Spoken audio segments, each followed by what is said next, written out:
नमस्ते, good evening. अरू के भन्नुपर्छ? सबैजना धेरै दिनपछि भेट भयो आज।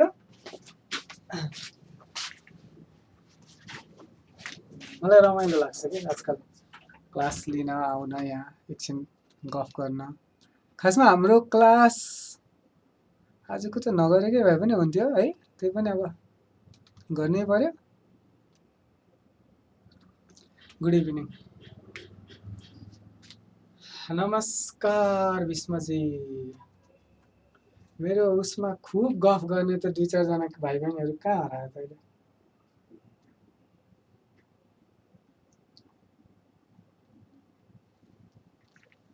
Good evening अरुणाजी। ककुल्टीजी आउनु भएछ सुरुमै, उहाँ पनि हो अलिकति ग्रुपमा कुरा गर्ने। गुड इभिनिङ सुस्मिताजी। आज हाम्रो 20-25 मिनटको क्लास छ। मैले अस्तिकै क्लासमा तानतुन गरेर सक्दा भए हुने रहेछ है, त्यो पनि फेरि अर्को एक दिन क्लास लिउँ भन्ने सोच भयो। त्यो दिन अलिक गज्याङ गुजुङ पनि भएको थियो। भवानीजी गुड इभिनिङ। ल यसो गरौँ, अब हाम्रो जुन ऊ छ, सर म लाइभ हेर्न नपाउने भए अहिले पछि रेकर्डेड हेर्छु है। हुन्छ हुन्छ हुन्छ भरे हेर्नुहोस् न, रेकर्डिङ केही छैन। अब के गरौँ भने हाम्रो एउटा सानो टपिक बाँकी छ है, त्यसलाई सक्दिउँ। म आजको क्लास पुरै नेपालीमा लिन्छु, ढुक्क हुनुहोस्। जो नेपालीको विद्यार्थी हुनुहुन्थ्यो, किनभने मैले आजको क्लासको जुन ऊ छ, मैले मेरो नोटदेखि लिएर आजको, ओहो आशिषजी आज फर्स्ट डे, ठिकै छ। यो त फर्स्ट डे नै क्लास लिए पनि केही फरक पर्दैन। गभर्मेन्ट एकाउन्टिङको जर्नल भाउचर र ब्याङ्क क्यासबुकको त्यो भनेको फर्स्ट डेकै क्लास भए पनि कुनै अरू कसैसँग लिङ्क छैन। गभर्मेन्ट एकाउन्टिङ हो यो। हामीले अरू फाइनेन्सियल एकाउन्टिङ, कर्पोरेट एकाउन्टिङको पार्ट सबै सकि नै सक्यौँ। अब खालि यसको मात्र बाँकी छ है। के गरौँ भने आजको क्लास हामी कसरी लिन्छौँ, एउटा सानो ब्रिफ पिक्चर बनाऊँ। हेर्नुहोस्, यो जुन छ गोसवारा भाउचर र नगदी खाता किताब, के नगद खाता भन्छ क्यारे नेपालीमा यसलाई है। फुल्ली म्यानेजमेन्ट छ, no problem, no problem brother. यसमा के छ भने यो महालेखा परीक्षक भनेको अडिटर जेनरल अफ नेपाल हुन्छ के है। यो अडिटर जेनरलको जुन कमिटी छ, त्यो कमिटीले चाहिँ डिफ्रेन्ट फर्महरू बनाउँछ। भनेको जुन गभर्मेन्ट अकाउन्टिङ हुन्छ, त्यो गभर्मेन्ट अकाउन्टिङलाई प्रोपरली चाहिँ कसरी म्यानेज गर्ने त, गभर्मेन्ट अकाउन्टिङ कसरी चाहिँ हामीले अकाउन्टिङ गर्ने, कस्तो खालको फर्म युज गर्ने, कस्तो खालको अकाउन्टिङको तरिकाहरू, प्रिन्सिपल त मोरली सबै सेम नै हुन्छ, कसरी गर्ने ताकि हामीले दिएको जुन फाइनल रिपोर्ट छ त्यसले चाहिँ true and fair picture of गभर्मेन्टको अपरेसन अथवा गभर्मेन्टको कम्पनीको अपरेसन दियोस् भनेर हामीले के गर्छौँ त भन्दाखेरि अकाउन्टिङ गर्छौँ गभर्मेन्टको, जुन हामीले अगाडिको गभर्मेन्ट अकाउन्टिङको टपिकमा पढाएको थियौँ। अब भइदिन्छ के भने अडिटर जेनरल भनेको जति पनि सरकारी कर्मचारीहरू हुन्छन् सबैजनालाई नमस्कार, गुड इभिनिङ, शुभ सन्ध्या कि के भन्छ क्यारे साँझलाई। त्यही अब हामी थोरै पढौँ जुन छ। अब त्यो गभर्मेन्टको अकाउन्टिङ गर्दाखेरि चाहिँ कसले गर्ने अथवा त्यसलाई प्रोपरली स्ट्रिमलाइन गर्नको लागि, मजाले त्यसलाई अपरेट गर्नको लागि चाहिँ के हुन्छ त भन्दाखेरि अडिट गर्न पनि उसैले गर्छ। अडिटर जेनरल भन्ने हुन्छ एउटा, भनेको controller and auditor general of Nepal भनेर त्यसलाई भने हुन्छ, जसलाई महालेखा परीक्षक पनि भनिन्छ।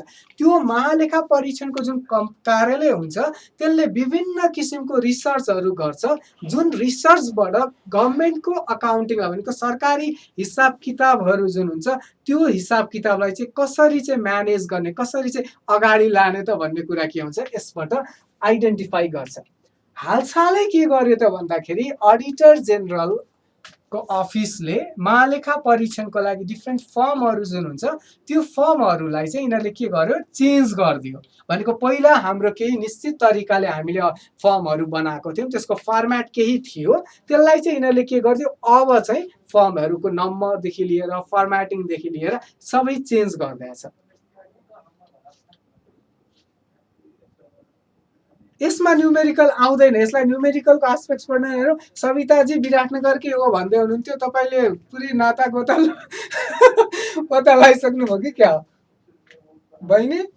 Good evening. एनिवेज है, अब के भयो त भन्दाखेरि महालेखा परीक्षणको त्यो अफिस जुन छ त्यो अफिसले चाहिँ डिफ्रेन्ट किसिमको फर्महरू जब हामीले बनायौँ, त्यो डिफ्रेन्ट फर्महरू बनाएपछि होइन, त्यो फर्महरूमा केही किसिमको केही नयाँ फर्महरू ल्यायो र केही चाहिँ के गर्यो, जुन पुरानो फर्म थियो त्यसैमा नि एमेन्ड यिनीहरूले गर्यो। र त्यही मध्येको दुईटा कुरा अहिले हामीले पढ्छौँ, जर्नल भाउचर र ब्याङ्क क्यासबुक। अब मैले यो कुरा किन अहिले उठाएँ त, हेर्नुहोस्, तपाईँहरूले यो टपिक पढ्दाखेरि तपाईँहरूलाई महालेखा परीक्षकले अथवा त्यो महालेखा परीक्षणको जुन कमिटीले जुन फर्महरू बनायो नि, त्यो फर्म बनाउँदा जुन 200-300 पेजको रिपोर्ट आएको छ, त्यो रिपोर्टबाट नै के गर्ने हामीले, यसको उद्देश्य के हो, यसलाई प्रिपेयर कसरी गर्ने, सबै कुराहरू त्यहाँ लेख्या छ। मैले के गरेको छु त भन्दाखेरि तपाईँहरूको एक्जाममा यहीबाट केही क्वेसन आयो भने त्यसमा प्रोपरली एन्सर दिन सकियोस् भनेर ठ्याक्कै हुबहु, जस्तो मैले जर्नल भाउचर तपाईँलाई पढाइरहेको छु भने जर्नल भाउचरमा जुन जुन महालेखा परीक्षणको फर्म हुन्छ त्यो फर्मको फर्मेटलाई हुबहु मेरो नोटमा सार्दा छु, जुन पुरै कम्प्लिटली नेपालीमा छ। र त्यसको उद्देश्य जे त्यहाँनिर त्यो उसमा लेखा छ, त्यो 200 पेजको जुन रिपोर्ट छ त्यसमा जे लेखा छ त्यही नै हालिदिएको छु, र फर्मेट प्रिपरेसनको जे छ त्यही नै हालिदिएको छु। मैले त्यही कुरा अङ्ग्रेजीमा अथवा अरू विभिन्न तरिकाले लेख्दा भए अथवा आफूले त्यसमा थोरै दिमाग लगाएर यो गरेर त्यो गरेर लेखा भए हुन्थ्यो, नराम्रो हुन्थेन। तर जब हामीलाई महालेखा परीक्षणले नै यसको उद्देश्य यो हो भनेपछि मैले त्यसमा आफ्नो दिमाग लगाएँ अथवा त्यसलाई अझ 2-3टा थपेर अथवा घटाएर भन्नुभन्दा तपाईँहरूलाई जे छ त्यही मैले लेखिदिन्छु, तपाईँले ठ्याक्कै हुबहु त्यही एक्जाममा सार्नुहुन्छ। त्यो हुँदा तपाईँहरूको मार्क्स आउने चान्सेस पनि बढी हुन्छ भनेर हामीले नोट पनि र अहिलेको हाम्रो क्लास पनि त्यसरी नै हामीले लिन्छौँ। अहिले प्लिज आजको हाम्रो क्लास लिटरल्ली आधी घन्टा पनि लाग्दैन, धेरै समय लाग्दैन, 3 घन्टाको 2 घन्टाको लगभग हामीले क्लास जहिले पनि लिन्छौँ। त्यही भएर प्लिज 6:30 सकिन्छ, अलिकति ढिलै पनि भयो हुन त आज, अनि बाँकीमा हामी क्वेसन यताउता सबै लिउँला, अहिले केही पनि नलिउँ। स्पेसल टिप्स चाहिन्छ कतिवटा हजुरहरूको नि लोडिङ भएको छ कि मेरोमा त ABCD कल्चरको हबी गर्न पाइन्न अस्मिताजी। Internal control check audit and internal match नेपालीमा नोट्स दिन सक्नुभएको छैन, नोट्स दिएको छैन। अनि सर इङ्ग्लिसमा छैन, र इङ्ग्लिसमा त यस्तो तपाईँहरूलाई यत्रो मैले जति पढाएँ सबै नेपालीमा पढाएँ है सर, इङ्ग्लिसमा पढाएँ। अब एउटा यहाँ नेपालीमा सबै विद्यार्थीहरूले नेपाली नेपाली नेपाली भनिरहेछ, यो चाहिँ तपाईँहरूले इङ्ग्लिसमा कन्भर्ट गरिदिनुहोस् है त। ल, सुरुमा हामी गोस्वा र भाउचरबाट जाऊँ। मलाई लाग्दैन यसमा मैले केही पनि भन्नुपर्छ भन्ने। गोस्वा र भाउचर साधारण हामीले के बुझ्न सक्छौँ, जर्नल भाउचर अथवा गोस्वा र भाउचर भनेको जुन जर्नल इन्ट्री हामीले अकाउन्ट कर्पोरेटमा पढ्थ्यौँ त्यही तरिकाले कम्पनीको प्राइमरी रेकर्ड मेन्टेन गर्न, कम्पनीको कति आमदानी भयो, कति खर्च भयो, कति के भयो, त्यो कुराहरूको रेकर्ड गर्नको लागि, कम्पनी सरकारको कति भयो त्यो कुराको रेकर्ड गर्नको लागि जुन पहिलो ओरिजिनल इन्ट्री गरिन्छ त्यसलाई गोस्वा र भाउचर भनेर भनिन्छ। यो इन्ट्री भनेको चाहिँ फर्स्टमा सरकारी कार्यालयमा हुने कुनै पनि खर्च अथवा आमदानीको सबैभन्दा पहिलो इन्ट्री जहाँ हुन्छ त्यो चाहिँ के हो त भन्दाखेरि गोस्वा र भाउचर। यसलाई अहिले जुन नयाँ हाम्रो महालेखा परीक्षणको छ, पहिला यो 110 मा पर्थ्यो है, पहिलाको पुरानो महालेखा परीक्षकको जुन फर्म छ मलेप फर्म भन्छ, त्यसमा 10 नम्बरमा पर्थ्यो गोस्वा र भाउचर। अहिले यो चेन्ज भएर यो क्लासमा म खासै धेरै डिटेलमा जान्न है, यो त्यस्तो खासै केही पनि छैन। त्यही भएर पहिला यसलाई 10 नम्बरको फर्म थियो, अहिले यो फर्म चेन्ज गरेर यसलाई 103 र 203 बनाइएको छ। भनेको तपाईँको जति पनि रेभिन्यूसँग रिलेटेड सरकारले, त्यो कम्पनीले, त्यो अफिसले, कम्पनी भन्दो रहेछु म खालि, त्यो अफिसले जति पनि आमदानी राजस्व को इन्ट्री गर्नुपर्ने हुन्छ त्यसलाई 103 मा गर्छ, र 203 मा भनेको चाहिँ उसले जति पनि खर्चहरू हुन्छ मिसेलेनियस होस् अथवा अरू जे खर्चहरू होस् त्यसलाई के गर्छ त भन्दाखेरि यसमा चाहिँ रेकर्ड गर्छ। यसमा हामीले लेख्नुपर्ने गोस्वा र भाउचर भनेको के हो भनेर जाँचमा आयो भने सरकारी कार्यालयमा हुने सबैभन्दा पहिलो खर्च तथा आमदानीको विवरणहरू जुन खातामा अथवा जुन फर्ममा रेकर्ड गरिन्छ त्यसलाई नै गोस्वा र भाउचर भनिन्छ। यो बुक अफ ओरिजिनल इन्ट्री हो। अहिले चेन्ज भएको छ ककुल्टीजी, तपाईँले पढ्दाखेरि 10 भएको थियो थाहा छ मलाई, अहिले यो चेन्ज भएको छ। यो आर्थिक वर्ष हो कि अघिल्लो आर्थिक वर्षदेखि चेन्ज भएको छ। तपाईँहरूमध्ये कसैलाई यसको पुरै उनै चाहिन्छ भने म दिउँला, तर त्यसले हामीलाई धेरै तपाईँहरूलाई कन्फ्युजन बनाइन्छ। यो दुईवटा मात्रै पढ्ने हो, मैले दुईवटामा हुबहु जे त्यो फर्ममा छ त्यही नै नोटमा हाल्दा छु, नोटले कभर गरिहाल्छ है। अर्को भनेको यसमा पहिला के थियो, एउटा थियो महालेखाको फर्म 10 मात्रै थियो रेभिन्यू र एक्सपेन्सकै लागि। अहिले के गरिदियो त भन्दाखेरि 10 बाट 103 मा चाहिँ रेभिन्यूको इन्ट्री गर्ने भयो र 203 मा चाहिँ के हुने भयो, एक्सपेन्सेसको इन्ट्री गर्ने भयो।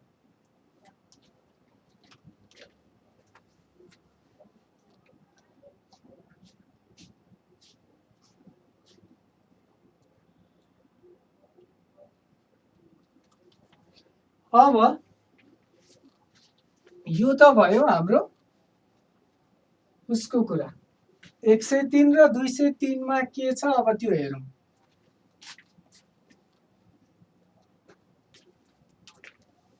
हामीले मैले अघि भनिहालेँ, यसको 103 मा भनेको यो जति पनि राजस्वसँग भनेको कम्पनी सरकारी अफिसले जति पनि राजस्व कलेक्ट गर्छ त्यसको इन्ट्री भनेको केमा गरिन्छ, 103 मा गरिन्छ भनेर मैले भने। अब यो जुन छ राजस्वसँग रिलेटेड, त्यसमा तपाईहरूको महालेखा परीक्षणकै जुन त रिपोर्ट छ त्यसले नै उद्देश्य भनेर लेखेको छ। त्यसमा के लेखेको छ भन्दा, यो आम्दानी, म ठ्याक्कै पढेर नै तपाईँहरूलाई सुनाइदिन्छु है प्लिज।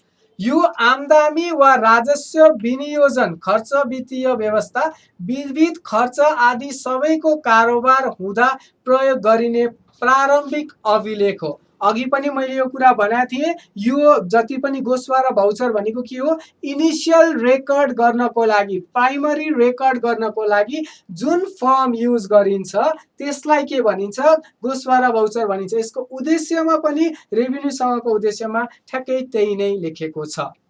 गोस्वा र भाउचरको उद्देश्य सबै प्रकारको कारोबारलाई प्रारम्भिक अभिलेख गरी खाता किताब आदिमा प्रविष्टका लागि आधार स्थापित गर्नु हो। यो पनि हामीले पढिसकेको कुरा हो। हामीले अकाउन्टिङ गर्दा जर्नल इन्ट्री जुन हाम्रो बुक किपिङ के को लागि गर्थ्यौँ, जति पनि ट्रान्जेक्सन छ त्यो ट्रान्जेक्सनलाई किताबमा रेकर्ड गर्नको लागि हामीले के गर्थ्यौँ, बुक किपिङ गर्थ्यौँ। त्यसैले यो पनि सरकारको बुक किपिङ हो जर्नल भाउचर भनेको। त्यसैले यसको पनि उद्देश्य के हुन्छ त भन्दाखेरि, जति पनि ट्रान्जेक्सनहरू, जति पनि कारोबारहरू हुन्छ त्यो कारोबारहरूको भए पछाडि त्यसलाई खातामा रेकर्ड गर्नु यसको उद्देश्य हो। र यो मैले तपाईँहरूलाई सिधा सिधी भन्दा पनि मिल्थ्यो, तर महालेखा परीक्षणको जब त्यो फर्म बन्यो त्यतिखेर नै पनि यही कुरा लेख्या छ है। म यो नोट आज नै दिन्छु, मैले यो रेडी गरिसकेको छु।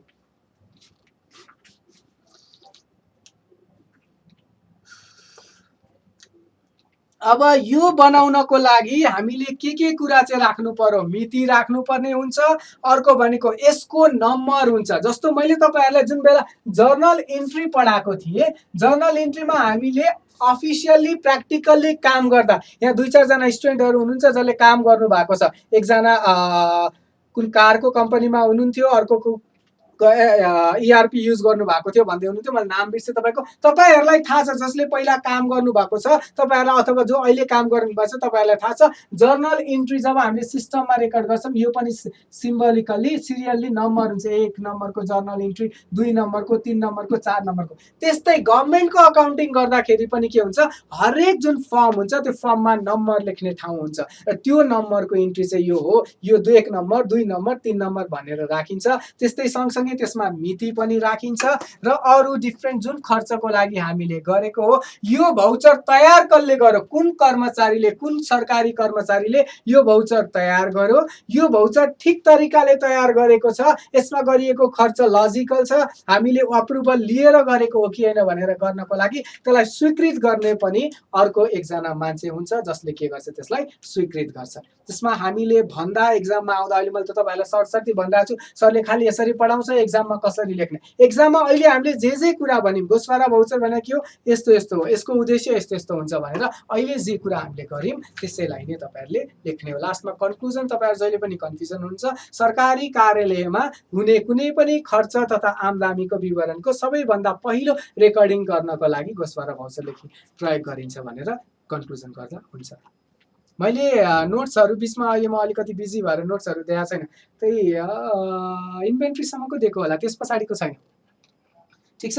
अब अस्ति एकजना साथीले के भन्दै हुनुहुन्थ्यो, एउटा क्वेसन थियो सायद ककुल्टीजी तपाईँकै हो कि I don't know, preparation of bank cashbook कसरी हो सर, के हो सर भनेर सोध्नु भएको थियो। त्यस्तै गोसवारा भाउचर चाहिँ प्रिपेयर कसरी गर्ने भन्ने अर्को एउटा प्रश्न तपाईँको हुनसक्छ र यो पनि जुन तपाईँको प्रिपरेसनको तरिका छ गोसवारा भाउचरको त्यसलाई पनि त्यो अडिटर जेनरल जुन त्यो कमिटी थियो जसले यो नयाँ फर्महरू सजेस्ट गरेको छ त्यही कमिटीले यसलाई यसरी प्रिपेयर गर्नुपर्छ है भनेर त्यो पनि तरिका दिएको छ। यसमा हामीले फारम भर्ने तरिका भनेर भनिन्छ, फारम भर्ने तरिका यो तपाईँहरूले लेख्न चाहे लेख्न सक्नुहुन्छ। आज लास्ट लगभग हाम्रो थ्योरिटिकलको लास्ट आज क्लास हो।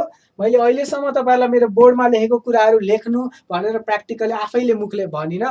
तपाईँहरू एक्जाम दिँदै हुनुहुन्छ, सरकारी एक्जाम दिँदै हुनुहुन्छ, लोकसेवामा निकाल्छु भनेर दिँदै हुनुहुन्छ, त्यसैले मेरो एक्सपेक्टेसन के हो भने मैले बोर्डमा लेखेको कुरा कुनै पनि तपाईँहरूलाई यो जरुरी छ जस्तो लाग्यो भने त्यसलाई तपाईँहरूले टिपोट गर्नुहुन्छ भन्ने मेरो एक्सपेक्टेसन हो। सबैभन्दा पहिलो फारम भर्ने तरिका भनेको नम्बर खुलाउनुहोस्। यसमा के भनेको छ त भन्दाखेरि क्रम सङ्ख्या, आज म पुरै नेपाली युज गर्नेवाला छु।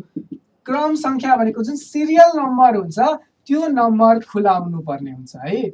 यो नोटमा छ यो कुरा। सबैभन्दा पहिला फर्म भर्ने तरिका के हो, सबैभन्दा पहिला के गर्नु पर्यो, क्रम सङ्ख्या चाहिँ खुलाउनु पर्यो। अर्को भनेको राजस्वको लागि हामीले जुन आम्दानी गर्छौँ त्यो आम्दानीको के हुन्छ, बजेट एक्सपेन्डिचर अथवा बजेट त्यसको हेड नम्बर हुन्छ नि हो, त्यो नम्बर पनि जुन छ त्यो नम्बर पनि हामीले खुलाउनु पर्ने हुन्छ। हामीले जुन राजस्व कलेक्ट गर्यौँ त्यो राजस्व सङ्केत नम्बर भन्छ, त्यो राजस्व सङ्केत नम्बर कति अन्तर्गत हो त्यो पनि हामीले के गर्नुपर्छ, यसमा खुलाउनु पर्छ।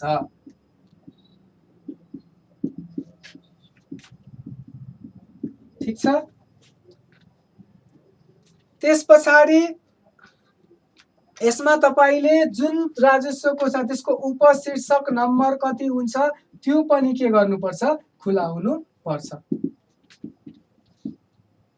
मेरो नेपाली ह्यान्डराइटिङ झन् खराब छ।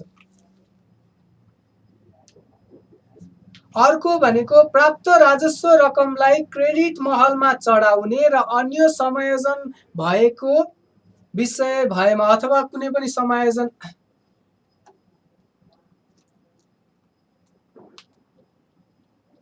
हजुर नेपालीमा भनेर ग्रेट। जस्तो यसमा अरू तपाईँहरूले के गर्नुपर्छ भने जति पनि राजस्वको जुन रकम हुन्छ नि, जस्तो हेर्नुहोस् यसमा मैले केही कुराहरू जुन सुरुमा भन्दै अब हुन्थ्यो होला, तपाईँहरूलाई लाग्ला सर यो त सिधै तपाईँ महालेखा परीक्षणको फर्ममा जानुभयो, कसरी इन्ट्री गर्ने केही भन्नु भएन। मैले त्यो किन नभनेको भने हामीलाई थाहा छ accounting principle, debit what comes in, credit what goes out, debit the receiver, credit the giver, debit all the income and expenses, अनि expense and losses, credit all the incomes and gains. यहाँ पनि rule त्यही लाग्छ। त्यही भएर मैले त्यो सबै कुरा नभने, हामीले जब गभर्मेन्ट अकाउन्टिङ पढ्छौँ के त्यस्ता कुराहरू चाहिँ छन् जुन अलिकति भिन्न हुन जान्छ, अहिलेसम्म पढेको त्यसलाई मात्र हामीले यहाँ कभर गरिरहेछौँ। मैले अरू विभिन्न कुराहरूलाई कभर गर्न खोजेको छैन। यसमा अब भर्ने अर्को तरिका भनेको उपशीर्षक लेखिसके पछाडि तपाईँले के गर्न सक्नुहुन्छ त भन्दाखेरि तपाईँको जुन इन्कम आएको छ त्यसको फर्मेटमा इन्कम चढाउने चाहिँ छुट्टै महल भन्छ, जसलाई कोलमलाई महल भन्छ, महलमा हुन्छ त्यो जति इन्कम छ त्यसलाई क्रेडिटतिर तपाईँ राखिदिनुहोस् र डेबिटमा जुन कुरा तपाईँले लेख्नुपर्ने जस्तो डेबिट क्रेडिट डबल इम्प्याक्ट हुन्छ, क्रेडिटलाई क्रेडिट साइडमा राखिदिनुहोस्, डेबिटलाई डेबिट साइडमा राखिदिनुहोस्। त्यो गरिसकेपछि यो कुन कार्यक्रम अन्तर्गत आएको हो यदि कार्यक्रम छ भने, अनि भुक्तानी आदेश नम्बर कसले पैसा तिर्ने भने आदेश नम्बर कति छ त्यो पनि लेख्नु पर्यो। र चेक यदि पाएको छ भने चेकको विवरण पनि हामीले राख्नुपर्ने हुन्छ। त्यस्तै अर्को भनेको कुल अर्न इन्कम, तपाईँको जति पैसा आएको छ त्यसलाई अक्षरमा पनि लेख्नुपर्ने हुन्छ र यो कसले पेश गरेको हो, कसले रिकमेन्ड सदर गरेको हो अथवा कसले अप्रुभ गरेको हो, त्यो दुवैको हस्ताक्षर पनि यसमा हुनुपर्ने हुन्छ।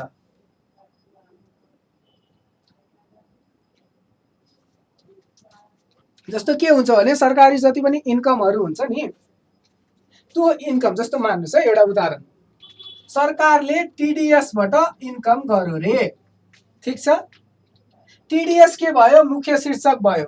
यो टिडिएस भित्र पनि स्यालेरीको टिडिएस हुन सक्छ, प्रोफेसनल फीको टिडिएस हुन सक्छ, कन्ट्र्याक्टको टिडिएस हुन सक्छ। यिनीहरू के भयो, उपशीर्षक भयो। यति कुरा हो। एकचोटि फेरि तपाईहरुले कतिको यहाँसम्मको बुझ्नुभयो?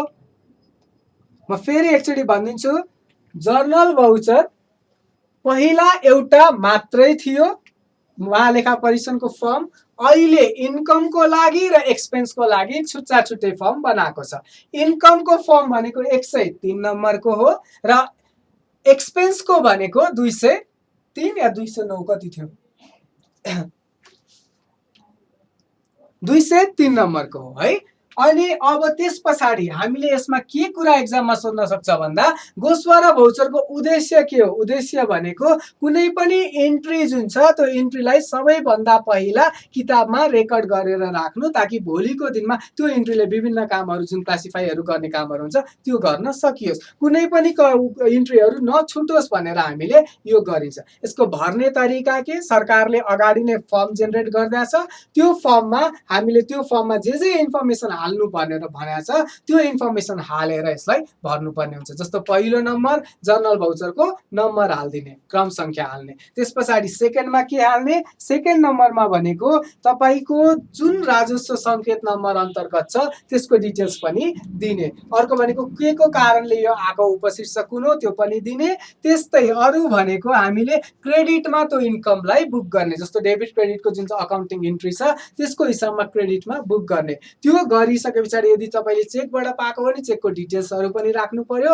अर्को जति इन्कम अथवा जति अमाउन्ट तपाईले पाउनु भएको छ त्यो जति अमाउन्टको तपाईले इन वर्ड्स भनेको अक्षरमा पनि त्यसलाई लेख्नु पर्यो, कसले बनाएको हो र कसले सदर गरे हो त्यो पनि लेख्नु पर्यो, मतलब त्यो पनि साइन गर्नु पर्यो, ताकि यदि त्यो गलत इन्ट्री भएको छ भने जसले बनाएको हो र जसले त्यसलाई सदर गरेको अथवा अप्रुभ गरे हो त्यो दुवैजना मान्छेलाई अख्तियारको दुरुपयोग गरेको होस् तिमीले भनेर पक्राउन सकियोस्। ठिक छ, यति कुराहरू हो। त्यस बाहेक अर्को भनेको यसको फर्म्याट छ। मैले फर्म्याटमा अहिले खासै ध्यान दिन। मैले किन ध्यान दिन भन्दाखेरि यो फर्म्याट तपाईहरुको नोटमा छ, त्यहाँबाट तपाईहरुले हेर्न सक्नुहुन्छ।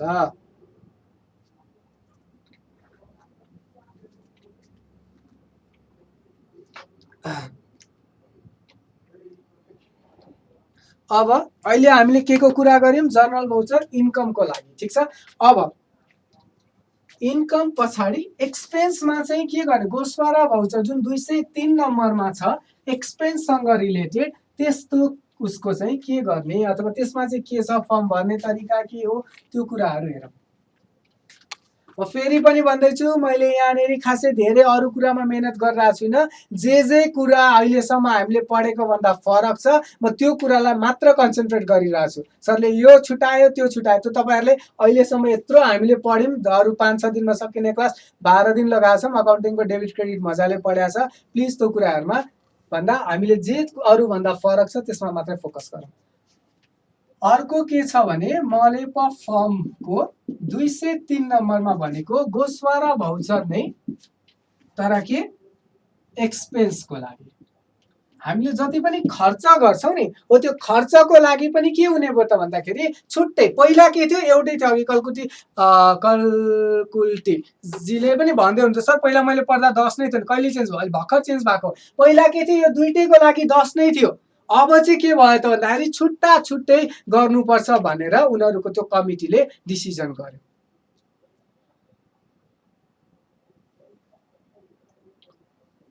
ठीक छ, अब 203 मा चाहिँ के कुराहरू छ त भन्दा यो चाहिँ त्यस्तो खालको गोस्वा र भौचर हो जुन चाहिँ हामीले के गर्छौँ जति पनि खर्चहरू हुन्छ आम्दानीको लागि 103 मा रेकर्ड गरेर खर्चहरू जति पनि हुन्छ यदि त्यो खर्चको पनि रेकर्ड गर्ने हो भने त्यो खर्चको रेकर्डिङ चाहिँ कहाँनिर गर्नु पर्यो 203 जुन छ त्यो 203 को मलेप फर्म जुन छ त्यसको हिसाबमा हामीले रेकर्ड गर्नुपर्ने हुन्छ भनेको यदि मैले खर्च गराएको छु मैले स्यालेरी दिइरहेको छु अथवा मैले प्रिन्टिङ एन्ड स्टेसनरीको खर्च गराएको छु मैले कुनै इक्विपमेन्ट किनिरहेको छु भने त्यो खर्चको रेकर्डिङ मैले तपाईँहरूले भोलि अफिसमा गएर काम गर्दाखेरि तपाईँहरूले 103 फर्ममा गर्नुहुन्न अब केमा गर्नुहुन्छ 203 मा गर्नुहुन्छ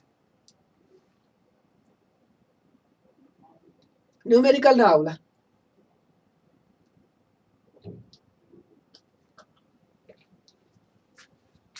अब यसको पनि उद्देश्य जुन अघि हामीले जे कुरा उता उसको उद्देश्यमा लेख्यौं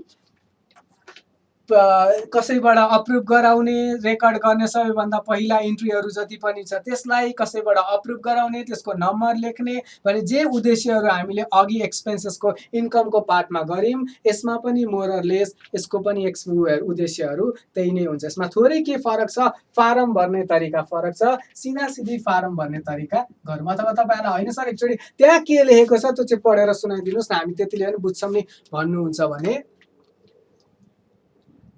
हो महालेखा परीक्षकको नम्बर फारम नम्बर भन्यो भने 103 र 203 नै लेख्ने हो सर बैंक क्यासबुकमा कति कोलम छ अहिले भनिदिनुस् न प्लिज बैंक क्यासबुकको पनि मैले यहाँ टपिक ल्याएको छु नि हैन हामीले यो गर्छौं त्यसपछि त यो गरिहाल्छौं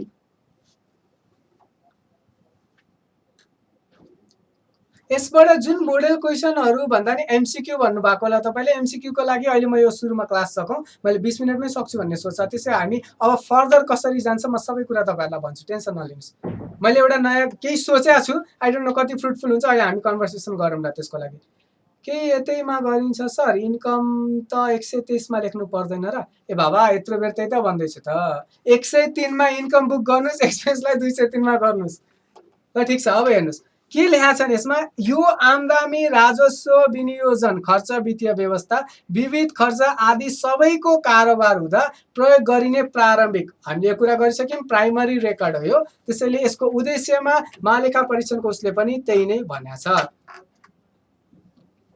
त्यसपछाडी गोस्वा र भौचर उद्देश्य सबै प्रकारका कारोबारलाई प्रारम्भिक अभिलेख गरी खाता किताब आदिमा प्रविष्टका लागि आधार स्थापित गर्नु भनेको जति पनि कुराहरू हामीले इन्ट्री गर्नुपर्ने हुन्छ त्यो इन्ट्री गरिसके पछाडी त्यसलाई चाहिँ भोलिको अरु फर्दर क्याल्कुलेसन अथवा फर्दर रिपोर्टिङको लागि युज गर्नको लागि सबैभन्दा पहिला यो युज हुन्छ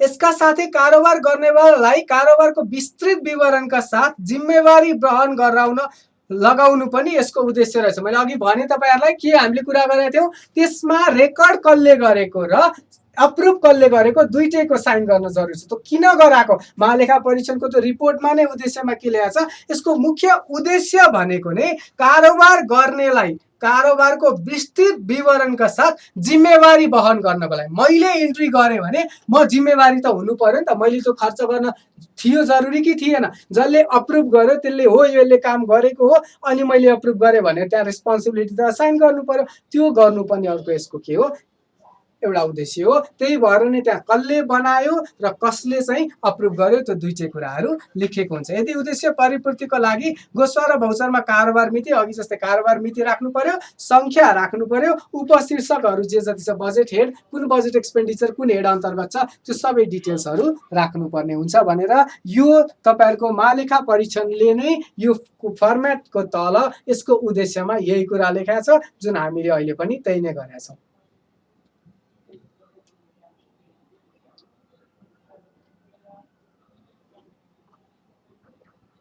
हो मैले यसमा चाहिँ तपाईहरुलाई जे म दिन्छु नि मैले ठ्याक्कै त्यही हेरेर नै अहिले तपाईहरुलाई भनिदिरहेको छु यो किन मैले यो गरेको भने यो नयाँ कुरा छ हेर्नुस् यसमा मैले अलिकति आफ्नो दिमाग लगाएर नेपाली पोइन्ट अथवा दुईटा पोइन्ट गर्नु भन्दा तपाईहरुले जे छ नि यसमा त्यही लेख्दै यो त नयाँ कुरा हो एक्जाममा सोधियो रे मान्नुस् महालेखा परीक्षणको त्यो कमिटीले नै यही कुरा भनेको छ नि त्यसको उद्देश्य यसमा हामी किन थप्नु पर्यो र थप्नै पर्दा एउटा दुईटा कुराहरू त हामीलाई अकाउन्टिङ जर्नल के हो थाहा छँदैछ, लेजर के हो थाहा छँदैछ, थप्न सकिन्छ। त्यसैले एक्जाममा यहाँ जे लेखा छ त्यही नै लेखिदिनुहोस्, राम्रो हुन्छ।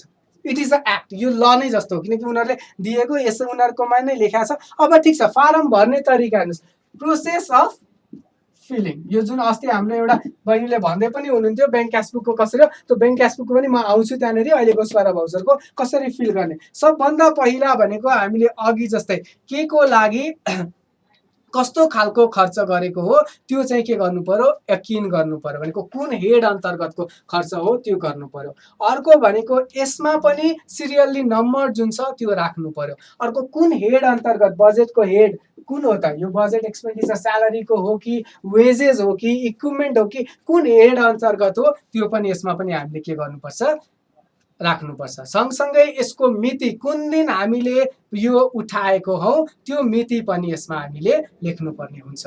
त्यस्तै गोस्वारा भाउचरमा क्रमिक रूपमा एकबाट सुरु गरी, त्यो मैले अघि हामीले कुरा गरिसक्यौँ, 1 नम्बर 2 नम्बर 3, यो सिरियल्ली नम्बर हुनुपर्छ। सुरुमा 1 नम्बर आउनु पर्यो, त्यस पछाडि 2 नम्बर आउनु पर्यो, त्यस पछाडि 3 नम्बर आउनु पर्यो, बिचमा ठाउँ छोड्न मिल्दैन।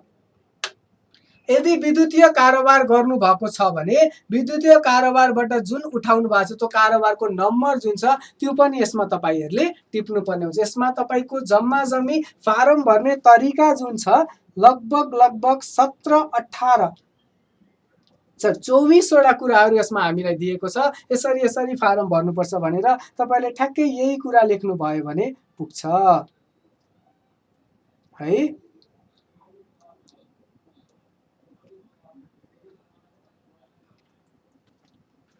अरू हामीले के गर्यौं, अब यसमा चाहिँ विभिन्न महलहरू छ, विभिन्न कोलमहरू छ। त्यो कोलमहरूमा के लेख्ने सर त्यो चाहिँ हामीलाई भनिदिनु, किन फर्मेट त तपाईँले नोटमा दिनु होला, त्यो कोलममा के छ भन्ने कुरा चाहिँ भनिदिनु भन्नु होला। मैले त्यही भएर हरेक कोलममा हामीले के कुरा लेख्छौँ, अगाडिको नम्बर गर्ने, अप्रुभ गर्ने, यो गर्ने त्यो गर्ने, त्यो बेसिक कुराहरू हो। यसमा भएको कोलमहरूमा के कुरा युज हुन्छ,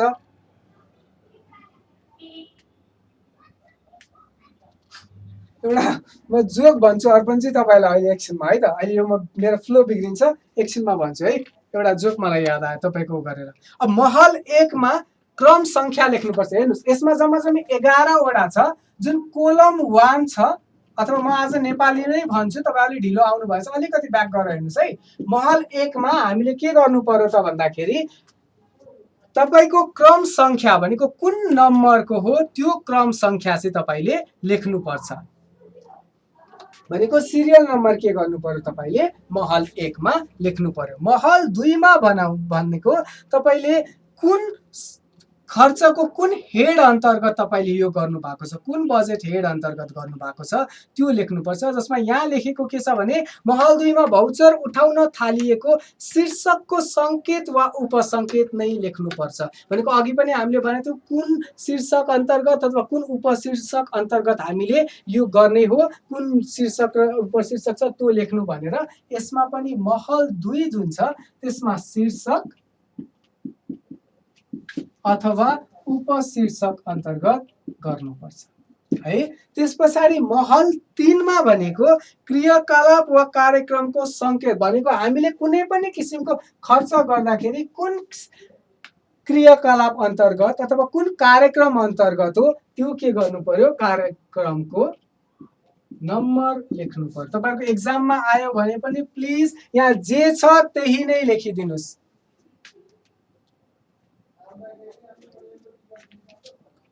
चारमा भनेको तपाईले बेहोरा लेखिदिनुस्। त्यो के हो त, खर्च हो कि विविध हो कि आम्दानी हो कि के हो। अब यसमा त खर्च र विविध हुने भयो, त्यो बेहोरा चाहिँ तपाईले के गर्नु पर्यो, महल 4 मा भनेको 4th कोलममा चाहिँ तपाईले त्यो लेखिदिनु पर्यो। त्यस पछाडि महल 5 मा भनेको तपाईले खाता पाना नम्बर जुन छ यसलाई फेरि हामीले खातामा गरेर उठाउँछ, त्यो खाता पाना नम्बर पनि लेखिदिनु पर्छ। यो तपाईहरूलाई मलाई भन्दा मजाले थाहा छ, यसमा डिस्क्राइब गर्ने केही पनि भएन। त्यस पछाडि 6औं महलमा स्रोतको तह उल्लेख गर्नुपर्छ। अब यो स्रोतको तह भने चाहिँ के हो सर, तपाईहरुले यसमा के लेख्नु पर्यो भने कुन स्रोतबाट, स्थानीय सरकारबाट आएको हो कि संघीय सरकारबाट आएको हो कि अर्को कुन हुन्छ, स्थानीय संघीय र लोकल जुन अथोरिटी छ त्यहाँबाट आएको हो, त्यो तीनटै कुन तहबाट चाहिँ आएको हो त्यसलाई हामीले यसमा के गर्नु पर्यो, लेख्नु पर्ने हुन्छ। बुझिन्छ? हामीले यो उसमा स्थानीय हो कि संघीय हो कि प्रदेश, कुन सरकारबाट आएको स्रोतको प्रयोग गरेर हामीले यो खर्च गरेको छौं, यसमा हामीले त्यो लेख्नुपर्छ, संघीय, प्रदेश र स्थानीय। मेरो नेपाली एकदमै कमजोर छ, त्यही भएर प्लिज मैले बोलेको सुन्नुस्, त्यहाँ लेखेको नबुझ्नु होला है। त्यस पछाडि सातौं महलमा भनेको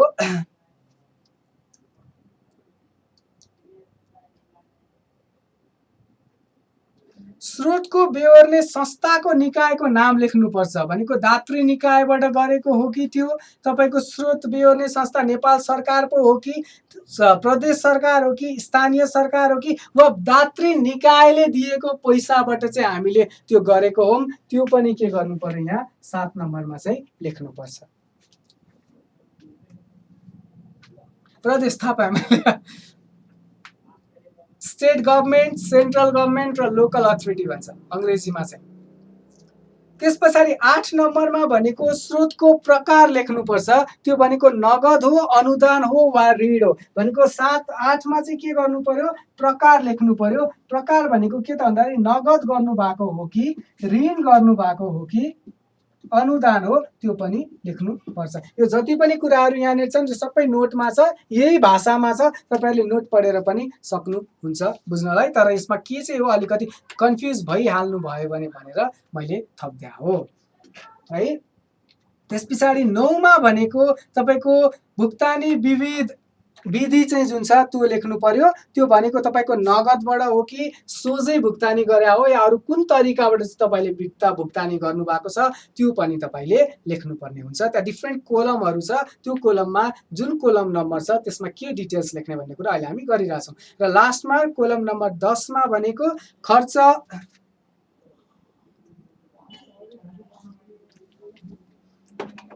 खर्च तथा बैंक नगद प्राप्ति भाउचर भएमा सम्बन्धित खर्च शीर्षक वा नगद वा बैंकलाई जनेको। यस्तो यसमा चाहिँ के गर्नु पर्यो त भन्दाखेरि हामीले जुन खर्च अन्तर्गत खर्च गरेका छौं, भनेको जस्तो त्यो चाहिँ स्यालेरी हो या वेजेस हो अथवा जुन खर्च अन्तर्गत गरेका छौं त्यसलाई डेबिट गर्नु पर्यो। स्यालेरी हो भने स्यालेरी लेख्नु पर्यो, वेजेस हो भने वेजेस लेख्नु पर्यो। जुन बजेट हेडमा डिफरेन्ट हेड हाम्रो छ, त्यो डिफरेन्ट हेड अन्तर्गत जुन नम्बर हो त्यही नम्बरमा लेख्नु पर्ने हुन्छ।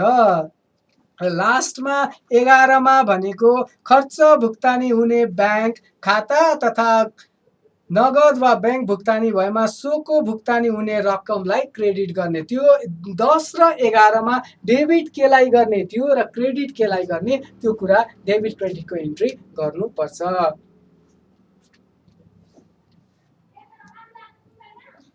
त्यस पछाडि अरु कुराहरु भनेको यसमा डेबिट क्रेडिट इक्वल हुनु पर्यो, अप्रुभल लिनु पर्यो, त्यस पछाडि एन्ट्री गर्ने मान्छेको नाम लेख्नु पर्यो। यो त्यो कुराहरु नै छ। यो मैले मेरो नोटमा दिएको छु, तपाईहरुले त्यसबाट हेर्न सक्नुहुन्छ।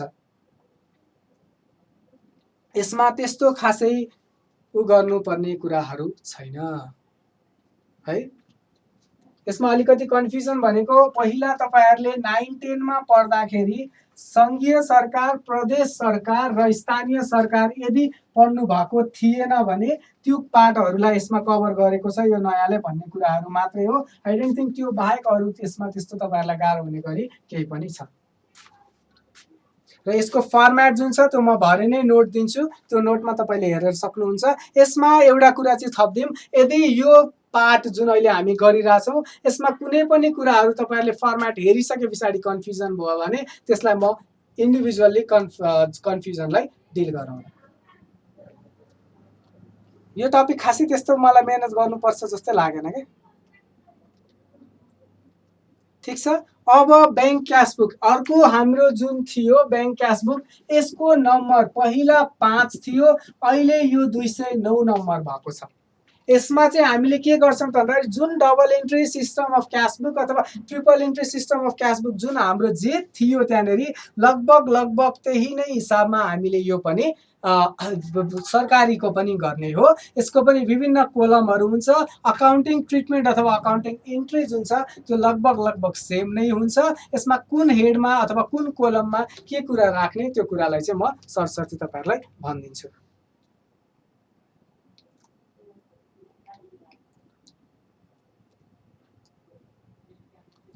यसमा अघि कसले भन्दै हुनुहुन्थ्यो आई डोन्ट नो, यसमा जम्मा जम्मी 18वटा कोलम हुन्छ है। यो तपाईँको जुन कोलमहरू मैले भने यसमा 18वटा, त्यसमा 11वटा, यसको नम्बर 209, उसको नम्बर 103 र 203 यो एमसिक्यूमा सोध्न सक्छ।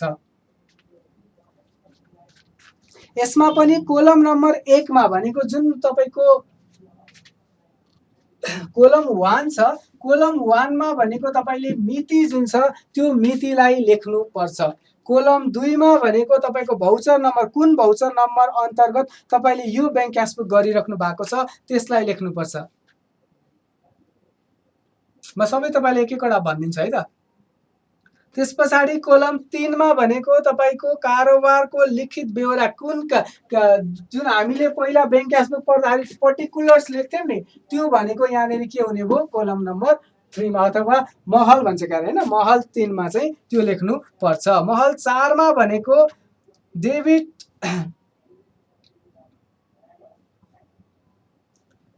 नगद प्राप्त भएको छ भने तपाईँले 4 महल कोलम 4 मा चाहिँ यदि तपाईँलाई नगद प्राप्त भएको छ भने त्यो जुन नगद प्राप्त भएको छ त्यो चाहिँ तपाईँले महल 4 मा लेख्नुहुन्छ।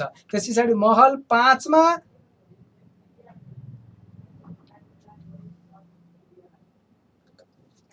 यसमा के लेखा छ भने महल 5 मा महल 4 को नगद रकम बैंक दाखिला हुँदा वा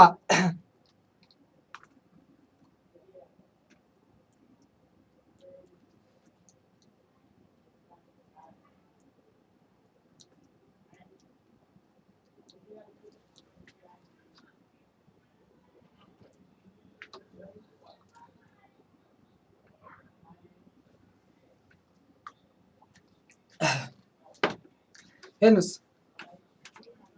महल 1 मा भाउचर राखेको दिनको मिति लेख्नुपर्छ। महल 2 मा भाउचर नम्बर जुन हामीले गरिसक्यौँ। महल 3 मा भनेको भाउचरमा भएको कारोबारको संक्षिप्त विवरण जुन अहिले भर्खर हामीले यहाँ गरिहाल्यौँ। त्यस पछाडि महल 4 मा भनेको जुन डेबिट गर्नुपर्ने अमाउन्ट छ त्यो डेबिट गर्ने अमाउन्टलाई लेख्नुहोस्। र महल 5 मा भनेको 4 को नगद रकम बैंक दाखिला हुँदा वा अन्य कारणले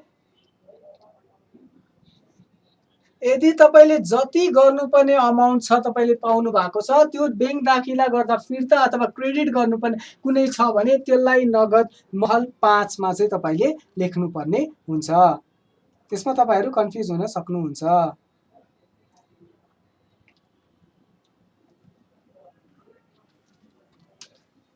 त्यस पछाडि महल 6 मा भनेको ब्याङ्कमा जम्मा रकम हुन आएमा यस डेबिट, यदि ब्याङ्कमा कुनै पनि किसिमको रकम जम्मा गर्नु भएको छ भने त्यसलाई लेखिदिनुहोस्। महल 7 मा भनेको ब्याङ्कमा जम्मा भएको रकम घट्ने क्रियाकलाप वा कारोबार गरेमा यस महलमा चढाउनुपर्छ भनेर लेखेको छ।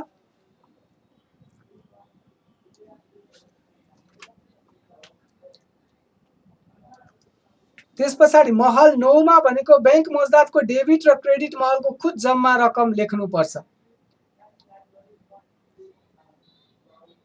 अब यो चाहिँ यसरी भन्दा पनि यसलाई बुझौँ, एउटा महलै बनाऊँ अनि त्यस पछाडि बुझौँ है, त्यसरी तपाईँहरूलाई सजिलो हुन्छ।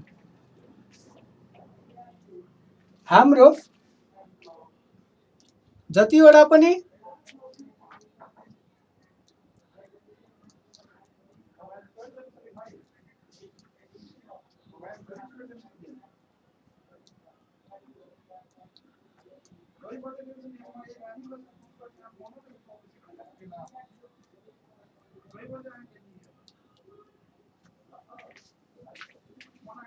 सबै देखिरह होला नि है।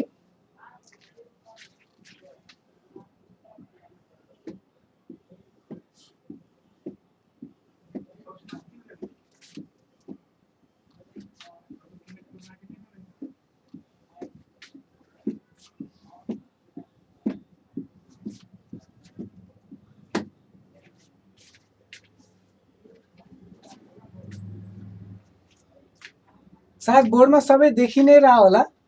यो पहिलो कोलम हो 2 3 4 5 6 7 8 9 10 11 12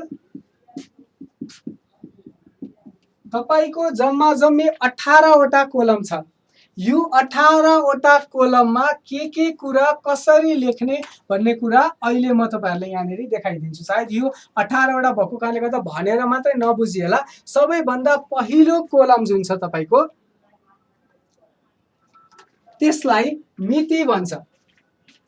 यसमा मिति छ जुन तपाईहरुले सजिलै डेट हो जुन तपाईहरुले सजिलै बुझ्न सक्नुहुन्छ।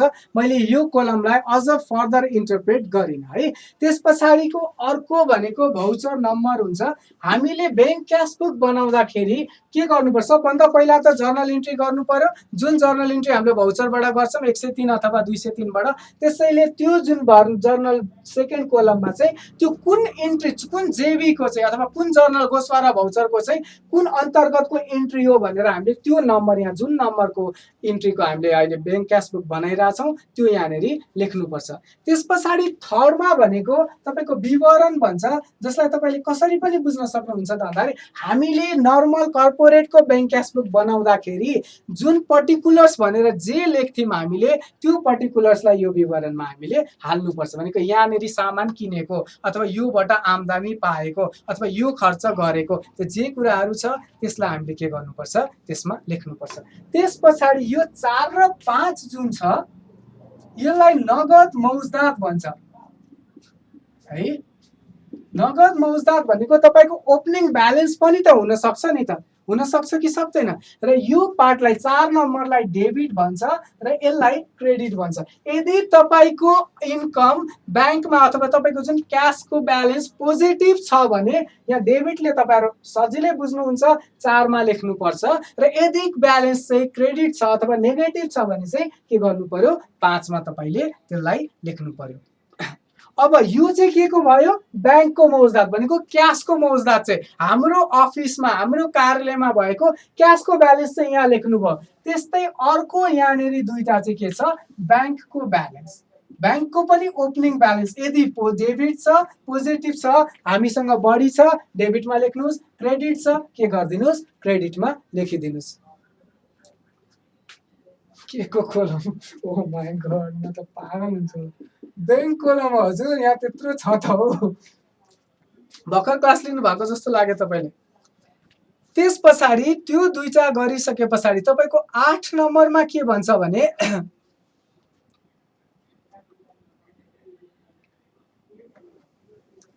हामीले कुनै पनि ट्रान्ज्याक्सन गर्दाखेरि इलेक्ट्रोनिक वेबाट गर्यौं भने पनि त्यसको नम्बर जेनेरेट हुन्छ, चेकबाट गर्यौं भने पनि त्यसको नम्बर जेनेरेट हुन्छ र त्यो जुन नम्बर जेनेरेट हुन्छ नि त्यो चेकको अथवा इलेक्ट्रोनिक ट्रान्ज्याक्सनको त्यसलाई चाहिँ के गर्दिनुस् 8 नम्बरमा राख्नुस् भनेर भन्छ के।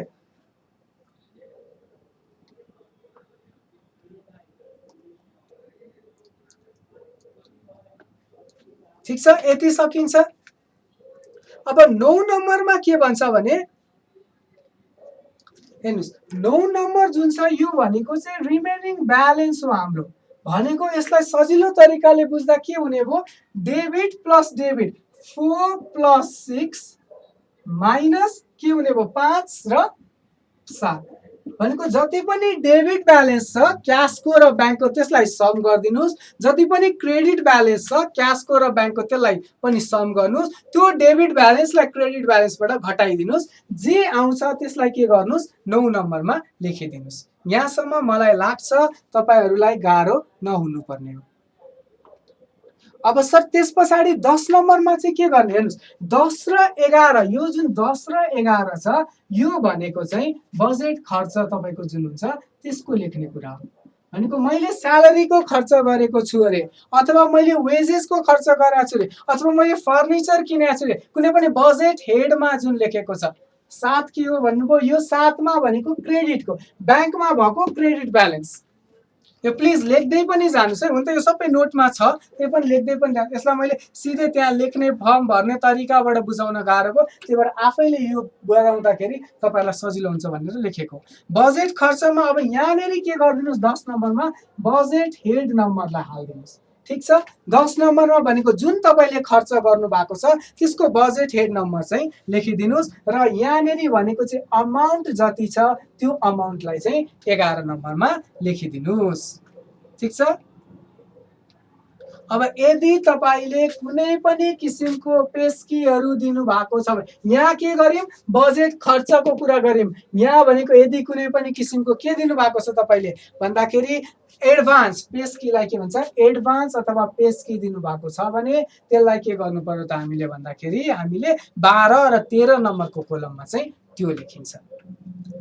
यो दिएको जब तपाईँले दिनुहुन्छ 12 मा दिनुहोस्, त्यो दिएकोलाई यदि फिर्ता गर्यो, सेटल भयो, फर्सिएको भन्दो रहेछ नेपालीमा, त्यो भयो भने त्यसलाई के गरिदिनुहोस् 13 नम्बरमा लेखिदिनुहोस्। ठिक छ। अब गत यो वर्षको त तपाईँले एडभान्स यहाँ लेख्नुभयो, गत वर्ष पनि त एडभान्स दिएको हुनसक्छ कि सक्दैन, सक्छ, गत वर्ष पनि एडभान्स दिएको हुनसक्छ। गत वर्षको एडभान्स जुन छ त्यसलाई चाहिँ 14 र 15 नम्बरमा लेखिदिनुहोस्। त्यससँग रिलेटेड डिटेल्स चाहिँ कस्तो खालको डिटेल्स हुनसक्छ सर त्यससँग रिलेटेड, हामीले एकजनालाई एउटा प्रपोजको लागि चाहिँ एडभान्स दिएको थियौँ अघिल्लो वर्ष, अब के भयो यो वर्षमा आएर त्यसको जिम्मेवारी हामीले सारिदियौँ। जस्तो मलाई दिएको अर्को कसैलाई दियौँ, अथवा यो हेडको लागि यो किन्नलाई भनेर दिएको थियौँ अर्को कुनै कुरा किन्नलाई फेरि त्यसको जिम्मेवारी सारिदियौँ भने त्यो जुन जिम्मेवारी सार्नु भएको छ त्यसलाई चाहिँ के गरिदिनुहोस् 14 नम्बरमा राखिदिनुहोस्। र यदि अघिल्लो वर्षको जुन एडभान्स छ त्यो फर्स्यो अथवा सेटल भयो भने त्यसलाई के गर्नुहोस् 15 नम्बरमा लेखिदिनुहोस्। ठिक छ। त्यस पछाडि अरू कुनै पनि विविध खर्चहरू तपाईँको छ भने त्यो विविध खर्च पनि के गर्नु पर्यो 16 र 17 नम्बरमा तपाईँले राख्नु पर्यो। विविधको पनि के हुन सक्छ, डेबिट आएको हुन सक्छ विविधबाट अथवा गएको हुन सक्छ विविधबाट। र लास्टमा भनेको तपाईँले कैफियत जुन हुन्छ त्यो रिमार्क्स जुन हुन्छ त्यो लेखिदिनुहोस्। This is the only thing that you need to do जब तपाईँले ब्याङ्क क्यासबुक बनाउनु हुन्छ। यो अहिले मैले जे भनेको छु, जे जति कुराहरू अहिले हामीले गऱ्यौँ यी सबै कुराहरू हाम्रो यहाँनेर जुन अडिटर जेनरल छ उसले बनाएको रिपोर्टमा पनि छ। तर यो जुन माथि लेखेको कुराहरू छ त्यो माथि लेखेको कुराहरूलाई कन्फ्युजन हुन सक्छ जस्तो लाग्यो मलाई, त्यही भएर यो केसमा मैले फर्मेट बनाइदिएँ। मैले घोषवा र भाउचरमा बनाइनँ किनकि त्यहाँ जे लेखेको छ तपाईँले त्यो बुझ्न सक्नुहुन्छ। तर यसमा 18 वटा कोलम धेरैवटा कुरा भएको कारणले गर्दाखेरि थोरै पनि तपाईँहरूलाई कन्फ्युजन होला कि भनेर मैले यसमा लेखेको छु।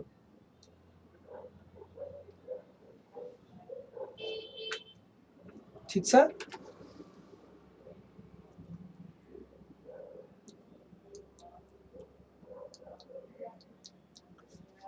त यहाँनेर एउटा के लेखेको छ भने 4, 6, 11 र 16 यो 4 मा लेखेको जति छ, 6 मा लेखेको जुन छ, 11 मा लेखेको जुन छ र यो 16 मा लेखेको भनेको डेबिट डेबिट डेबिट डेबिट जति पनि यहाँ जे कुराहरू लेखेको छ 4, 6, 11 र 16 मा त्यसको जोड रकम भनेको 5, 7 र 17 सँग मिल्छ। 5 को 7 को र 17 को सँग भनेको क्रेडिट डेबिट क्रेडिट जहिले पनि इक्वल हुन्छ भने यो मिल्छ भनेर अर्को एउटा कुरा राखेको छ। यसबाट न्युमेरिकल सोध्दैन भनेर नै मैले यसरी यसलाई हल्का रूपमा लिएर जे कुरा तपाईँलाई अलिकति पनि कन्फ्युजन हुन सक्छ त्यतिलाई मात्र कभर गरेको हो। यसमा न्युमेरिकल नसोध्ला, सोध्दैन नै। यो बाहेक अरू यसमा त्यस्तो केही पनि छैन। यो पनि बनाइसके पछाडि हामीले गर्नु पर्ने हुन्छ। अरू यसमा यो टपिक अब जति पनि मैले पढाउन बाँकी रहेको एउटा टपिक भनेको जर्नल भाउचर र ब्याङ्क क्यासबुक थियो।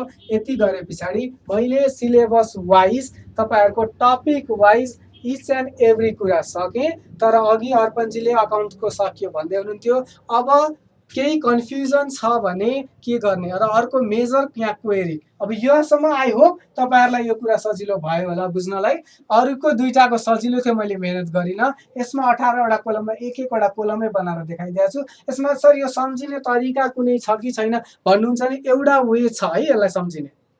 म त्यो चाहिँ तपाईँहरूलाई हिन्ट्स चाहिँ दिन्छु। हेर्नुहोस्, हामीले यो ब्याङ्क प्लस क्यासबुक बनाइरहेछौँ, ठिक छ। तपाईँको यो 2-3टा पार्ट त तपाईँले त्यसै पनि गर्नुभएको हो, मिति ऊ र विवरण त।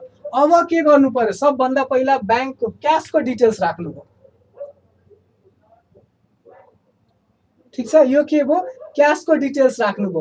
त्यस पछाडि तपाईँले के गर्नुभयो, ब्याङ्कको डिटेल्स राख्नुभयो। यो क्यासको डिटेल्स दुईटा लियो, ब्याङ्कको डिटेल्स दुईटा लियो, र यसको जुन रिमेनिङ जे छ त्यो यहाँनिर तपाईँले हाल्नुभयो। यसमा कुनै समस्या छैन। यहाँसम्म 1 देखि 9 सम्म के भयो, सजिलो भयो। अब उताकोलाई कसरी सम्झिने सर, उताकोलाई कसरी सम्झिने भने जहिल्यै पनि गभर्मेन्टसँग रिलेटेड ट्रान्जेक्सनहरू जे जति छ त्यसको 3टा मात्रै हुन्छ।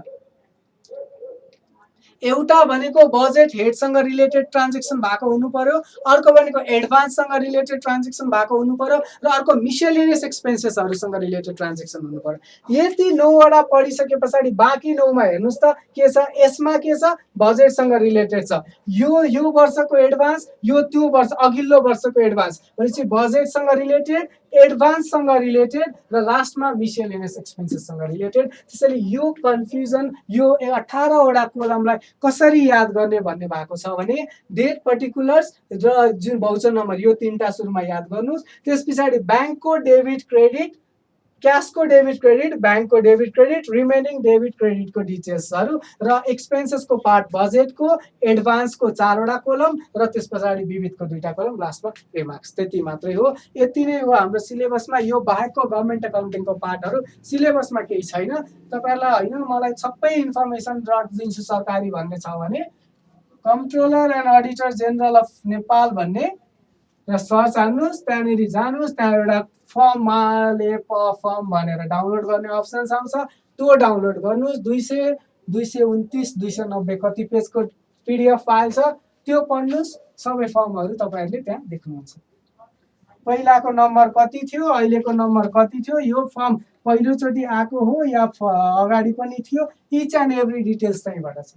म आफै पनि सरकारीको ज्ञाता होइन, मलाई कर्पोरेट अकाउन्टिङ आउँछ, मैले पनि त्यहीँबाट हेरेर यो सबै तपाईँहरूलाई भने हो।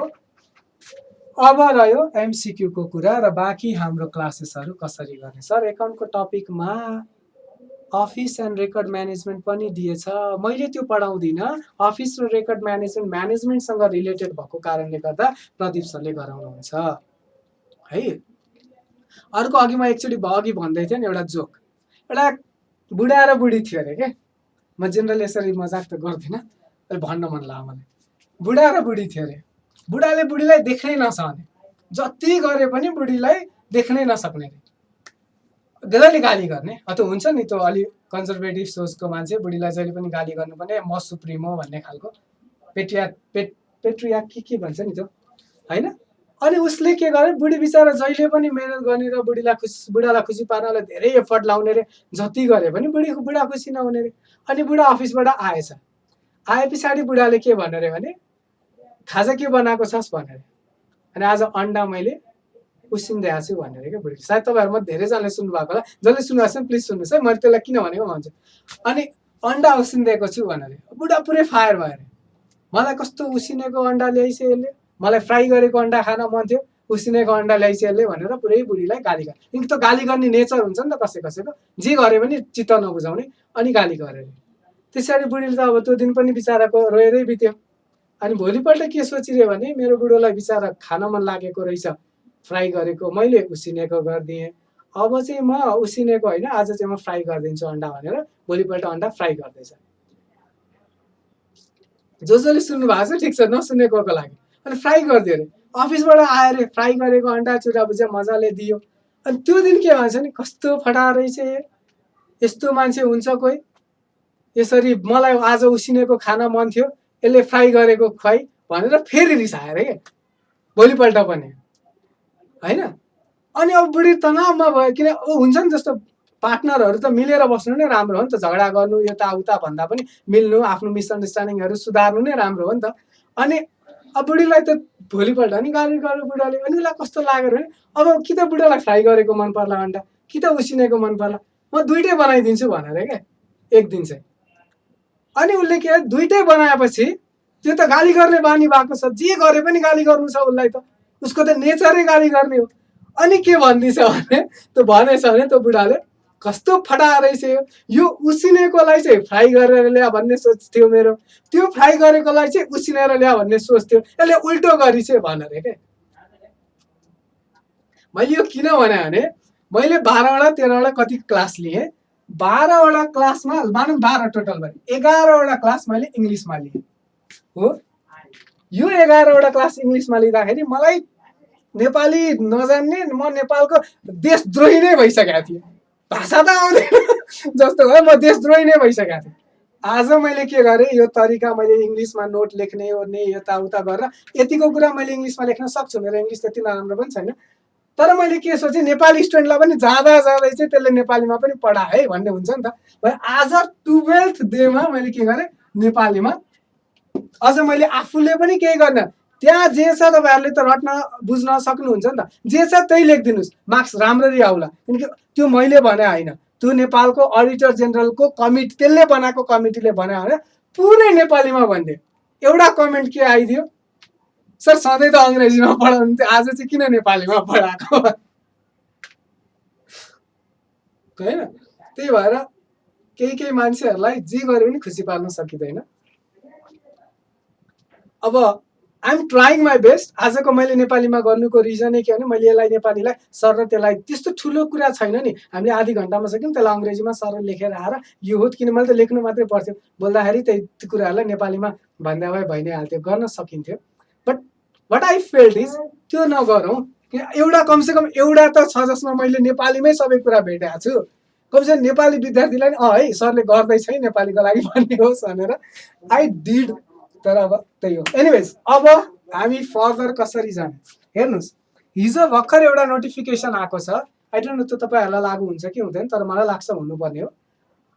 लोकसेवा आयोगले एक्जामहरू सारिदियो हो। अब मेरो समस्या के छ, मैले जुन टपिक गरिरहेको छु, मेरो एडभान्टेज के छ, मैले जुन टपिक तपाईँहरूलाई पढाइरहेको छु, मलाई एकदम बढी त्यसमा फाइदा के छ भने अकाउन्ट्स तपाईँहरूमध्ये 95%लाई आउँछ। त्यसैले मेरो टपिकमा त्यति धेरै इस्यु हुनु नहुने हो। जो भयो त्यो आफ्नो ठाउँमा छ। सायद अबको 1 वर्षसम्म मैले यही फिल्डमा रहँदा तपाईँहरूले बुझ्नु होला, ए सरले त्यो बेला त्यो भनेको थियो, एक्जाममा त्योबाट क्वेसन सोध्यो, हामीले त्यो बेलामा हेल्प गर्ने मौका पायौँ भन्ने केही होला। अब आई डोन्ट के हुन्छ। अब के हुने भयो त भन्दाखेरि एक्जाम आजदेखि त कोर्स त सकियो तपाईँहरूको। I know question and answer बाँकी छ, जुन मैले गर्छु नै पनि भनेको छु, र अर्को भनेको एमसिक्यू बाँकी छ। अब मानौँ यो त मैले एक दिन आएर दुईटै सक्दिन सक्छु, त्यस पछाडि त सकियो हाम्रो। त्यो गर्दाखेरि तपाईँहरूको डेली पढ्ने बानी छुट्न सक्छ।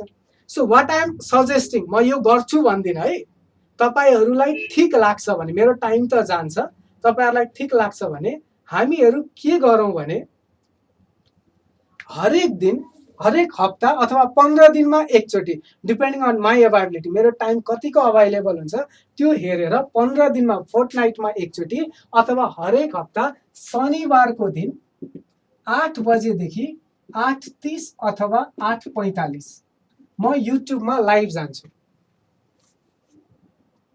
यो म गर्न त यो गर्छु, यदि यो सक्सेसफुल भएन भने म छोडिदिन्छु। किनकि म लाइभ गइसके पछाडि 10 जना आयो भने त मजा भएन। 10 जनालाई त म प्राइभेट मेसेजबाटै अथवा फोनै गरेर पनि बुझाउन सक्छु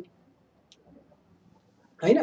यदि यो लाइभ जाँदाखेरि अब यसको फाइदा के हुन्छ भने हामीले टेलिग्राममा फ्राइडे, ठिक छ, म टपिक दिन्छु। जस्तो आज हामीले हाम्रो सिलेबसमा भएको फर्स्ट 3टा टपिक, ठिक छ, फ्राइडे। अब यो 3टा टपिकको तपाईँहरूले स्याटरडे बिहानसम्म 10वटादेखि 15वटा क्वेसनहरू मलाई दिनुहोस्। त्यही टेलिग्राममा लेखिदिनुहोस्, सर यो क्वेसनको एन्सर के हुन्छ, यो क्वेसनको एन्सर के हुन्छ। अब के गरौँ, त्यो जुन 45 मिनट्स अथवा 30 मिनट्स हामी लाइभ जान्छौँ नि, त्यो एक-एकवटा क्वेसनलाई नेपालीमा अथवा अङ्ग्रेजीमा डिल गरौँ। त्यसले के फाइदा हुन्छ भने मैले अहिले जतिजना विद्यार्थीहरूलाई पनि नोट नेपालीमा दिइसकेका छन्। हेर्नुहोस्, समस्या के छ भने मैले बोल्दाखेरि नेपालीमा बोल्नु, बोल्दाखेरि सकेसम्म नेपाली वर्ड युज गर्नु र मैले नोटै नेपालीमा दिनुमा फरक हुन्छ। मैले नोट दिँदाखेरि मलाई इच एन्ड एभ्री ह्रस्व दीर्घदेखि लिएर हरेक कुरा मैले ठिक दिनु पर्यो। त्यसमा मलाई टाइम लागिरहेछ। तर मैले तपाईँलाई इनपुट दिएँ भने तपाईँहरू मभन्दा राम्रो नेपाली लेख्न त सक्नुहुन्छ नि त। तपाईँहरूले त सानोदेखि नेपाली पढेर आएको, तर म इन्जस्टिस गरिरहेको छु नेपाली स्टुडेन्टलाई। त्यो नहोस् भनेर मैले के सोचेँ भने यो चाहिँ हरेक हप्ता गरौँ। आई नो मेरो यो अब तपाईँहरूलाई आजदेखि सकियो, मलाई यहाँ अहिले टाइम नलगिदिँदा पनि हुन्थ्यो होला, तर म पनि त्यो चाहन्न क्या। At the end of the day जब तपाईँहरू एक्जाम दिनुहुन्छ, रिजल्ट आउँछ सर त्यो अकाउन्ट्समा आएको त्यो क्वेसन चाहिँ हामीले डिल गर्नाले मलाई सजिलो भएको थियो भन्ने भने त मलाई पनि त खुसी लाग्छ नि त। तर आई एम गोइङ टु अलिकति मेहनत म गर्छु, किन मैले नेपालीमा जति गर्नुपर्ने त्यति सकेको छैन। त्यसैले यो हप्तामा यदि भयो भने हप्ता अथवा 15 दिनमा भयो भने 15 दिनमा के गरौँ, तपाईँहरूको एक्जामको रुटिन आउँदासम्म होइन, एक्जाम नहुँदासम्म यो गरौँ। म तपाईँहरू सँगसँगै भोलिको दिनमा मेरो एनबिएलको क्लासमा गरौँला होइन।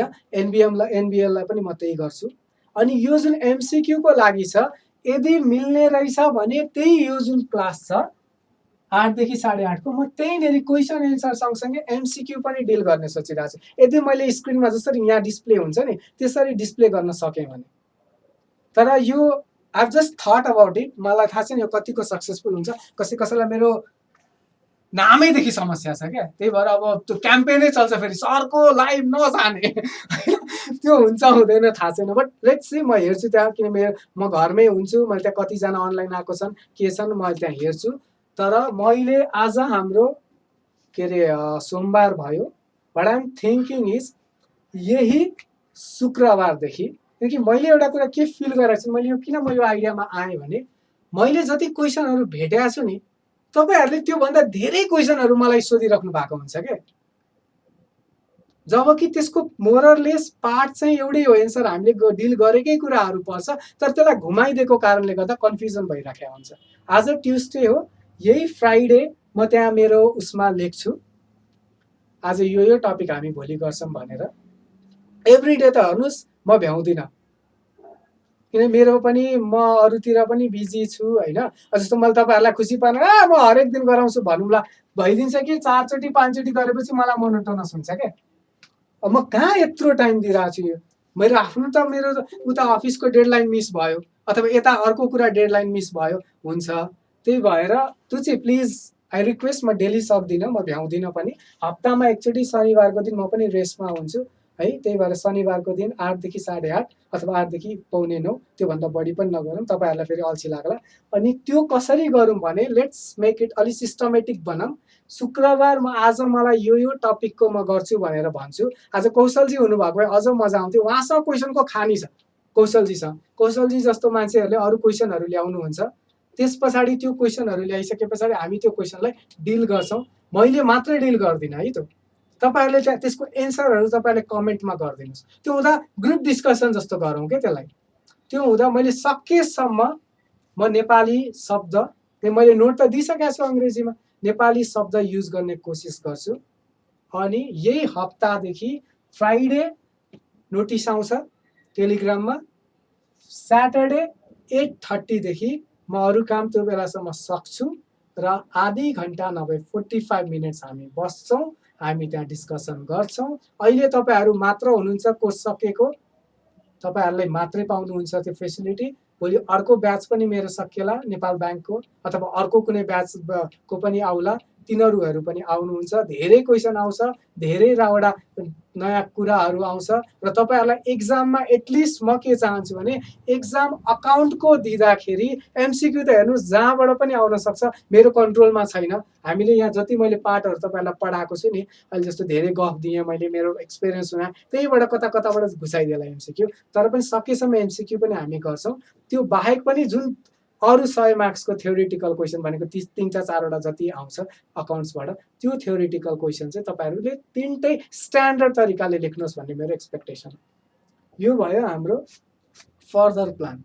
सबै साथीलाई एमसिक्यूको डर छ, ढुक्क हुनुहोस्। मैले हेर्नुहोस् मेरो मेहनत देख्नु त भएको छैन तपाईँहरूले, तर I am trying my best to give you a proper information. मैले तपाईँहरूलाई सजिलो होस् भनेर सकेसम्म मेहनत गरिरहेको छु।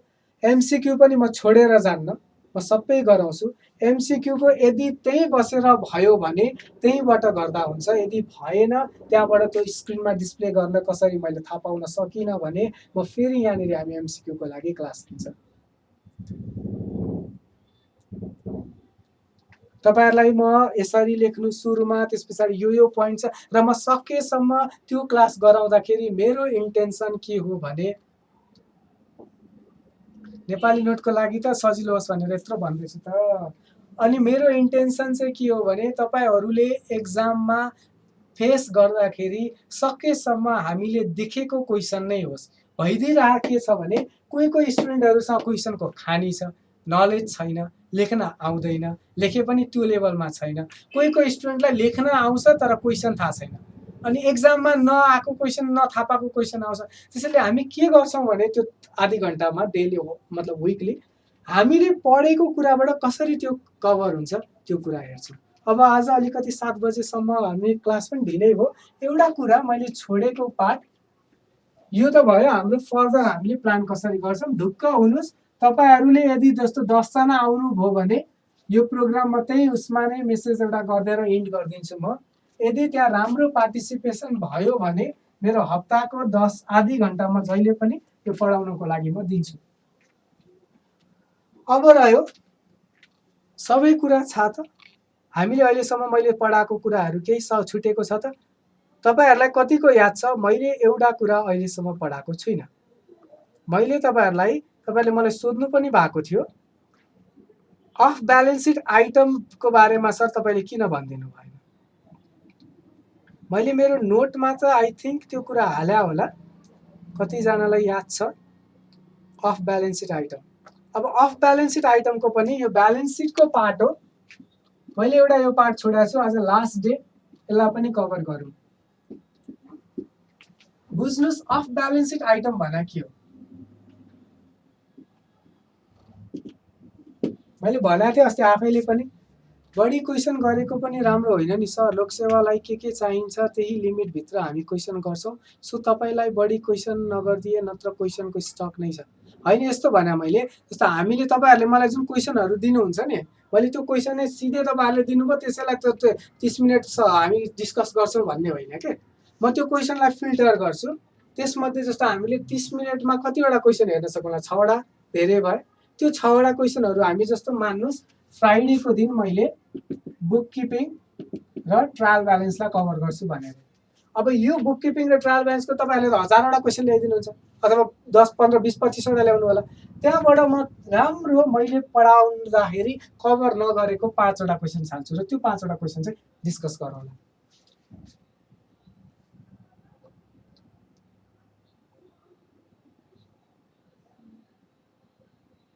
इंग्लिशको नोट मेरो राम्रो छ मलाई थाहा छ। एनीवेज अब एउटा पार्ट छ हाम्रो मैले अहिलेसम्म तपाईहरुलाई नगराएको अफ ब्यालेन्स सिट आइटम, त्यसलाई पनि कभर गरौँ कि मैले यो गराएँ। कसैलाई याद मैले यो गराएको छु अफ ब्यालेन्स सिट आइटम छैन जस्तो लाग्छ। एनीवेज हेर्नुस् जस्तो के हुन्छ भने हामीले अकाउन्टिङ पढ्दाखेरि अब तपाईहरुलाई सबै कुरा थाहा भएको कारणले गर्दा मैले यो लास्टमा लिन खोजेँ हो। हामीले अडिटिङ पढ्यौं, हामीले एनएफआरएस पढ्यौं, हामीले एनएएस पढ्यौं, हामीले लगभग सबै कुरा पढ्यौं। हामीले त्यो सबैमा के कुरा पढ्यौं भने balance sheet should show true and fair picture of the organisation. Balance सिटले जति पनि कुरालाई मनिटरी भ्यालुमा कम्पेयर गर्न सकिन्छ, जति पनि कुरालाई मनिटरी भ्यालुमा कम्पेयर भन्दा नि के भन्ने त्यसलाई मनिटरी भ्यालुमा जति पनि कुराहरूलाई कन्भर्ट गर्न सकिन्छ हैन, जुन कुरा मनिटरी भ्यालुमा छ त्यो कुराहरूलाई ब्यालेन्स सिटमा अथवा अकाउन्टिङमा राखिन्छ भनेर हामीले पढ्यौं। र कुनै पनि कुरा एन्ट्री गर्दाखेरि त्यो अक्रुड हुनुपर्छ, अक्रुअल बेसिस अफ अकाउन्टिङमा हामीले त्यो कुरा पढ्यौं। सरल रिभिजन पनि हुन्छ यो। अब यस्ता केही ट्रान्जेक्सनहरु हुन्छन् जुन अक्युर्ड भइसकेको छैन, जसको आजको दिनमा मोनिटरी भ्यालु छैन तर त्यसले भोलिको दिनमा अर्गनाइजेसनलाई ठूलो इम्प्याक्ट पार्न सक्छ। त्यस्तो खालको ट्रान्जेक्सनहरुलाई अफ ब्यालेन्स सिट आइटम भनिन्छ। हामीले अफ ब्यालेन्स सिट आइटम भन्ने बित्तिकै के बुझ्नु पर्यो, त्यो आइटम जुन ब्यालेन्स सिटको हेडमा त रहँदैन तर त्यसको डिस्क्लोजर हामीले जुन एनएफआरएसमा पढाएको थियौँ, डिस्क्लोजर जरुरी छ है भनेको थियौँ नि जुन, त्यो डिस्क्लोजर चाहिँ हामीले गर्नुपर्छ है। डिस्क्लोजर बिना चाहिँ हुँदैन है। होला त्यो माथि अक्युर्ड भइसकेको छैन, त्यसलाई माथि जुन हामीले ब्यालेन्स सिटको एसेट्स लायबिलिटिज बनाएको थियौँ त्यसमा हाल्न जरुरी छैन, तर त्यसको डिस्क्लोजर इम्पोर्टेन्ट हुन्छ कि यदि आज मैले डिस्क्लोज गरिनँ, त्यो कम्पनीमा मैले सेयर किने भने त्यही एउटा जुन अफ ब्यालेन्स सिट आइटमहरू छ त्यसले कम्पनीलाई डुबाइदिन सक्छ। त्यस्ता खालका आइटमहरूलाई अफ ब्यालेन्स सिट आइटम भनिन्छ। म अझै अफ ब्यालेन्स सिटको एडेन्डम भनेर ब्यालेन्स सिटको नोट्स दिन्छु, यो पनि मैले रेडी नै गरिसकेको छु। यसमा धेरै कुराहरू छन्, जस्तो बिल्स अन्डर कलेक्सन। हेर्नुहोस्, बिल्स कलेक्ट भइसके पछाडि पैसा आयो, हामीले कहीँबाट पैसा लिनुपर्ने थियो, त्यो पैसा आइसक्यो भने इफ इट इज कलेक्टेड सक्यो। तर अन्डर कलेक्सन छ, कलेक्ट चाहिँ भइसकेको छैन, अब कुनै दिन कलेक्ट हुन्छ, त्यस्तो खालको आइटमहरू। अर्को भनेको तपाईँले यदि कुनै पनि किसिमको ग्यारेन्टी दिनुभएको छ भने अफ ब्यालेन्स सिट आइटममा मेजरली तपाईँको हुने भनेको ग्यारेन्टी। त्यसलाई डिफ्रेन्ट नाम छ, मैले यहाँनिर अफ ब्यालेन्स सिट आइटमको एउटा लिस्ट छ मसँग, लगभग 10-12वटा भन्दा बढी आइटमहरू छ यहाँ। म सबै एक एकवटा गरेर तपाईँहरूलाई भनिदिउँला। त्यो सबै आइटमहरू जति यहाँ छ नि नोटमा, त्यो इच एन्ड एभ्री आइटमको मोर अर लेस त्यो ग्यारेन्टी नै हो। भनेको जुन जुन ग्यारेन्टी हामीले, जब मैले ग्यारेन्टी दिन्छु त्यो ग्यारेन्टी दिएको छु भने त्यो ग्यारेन्टीलाई मैले ब्यालेन्स सिटमा त राख्न मिलेन, तर जुन ग्यारेन्टी हामीले दिइसकेको छौँ त्यो दिएको ग्यारेन्टीलाई, जसलाई हामीले ब्यालेन्स सिटमा राख्न मिल्दैन, त्यो यदि भोलि त्यो जुन ग्यारेन्टी मैले जति अमाउन्टको ग्यारेन्टी दिएको थिएँ त्यो पुरा गर्न सकिनँ र मैले मेरो वेल्थबाट अथवा मेरो कम्पनीको वेल्थबाट तिर्नुपर्ने स्थिति आयो भने त मेरो कम्पनी त डुब्छ। त्यसैले त्यसको प्रोपर डिस्क्लोजर गर्नुपर्ने हुन्छ।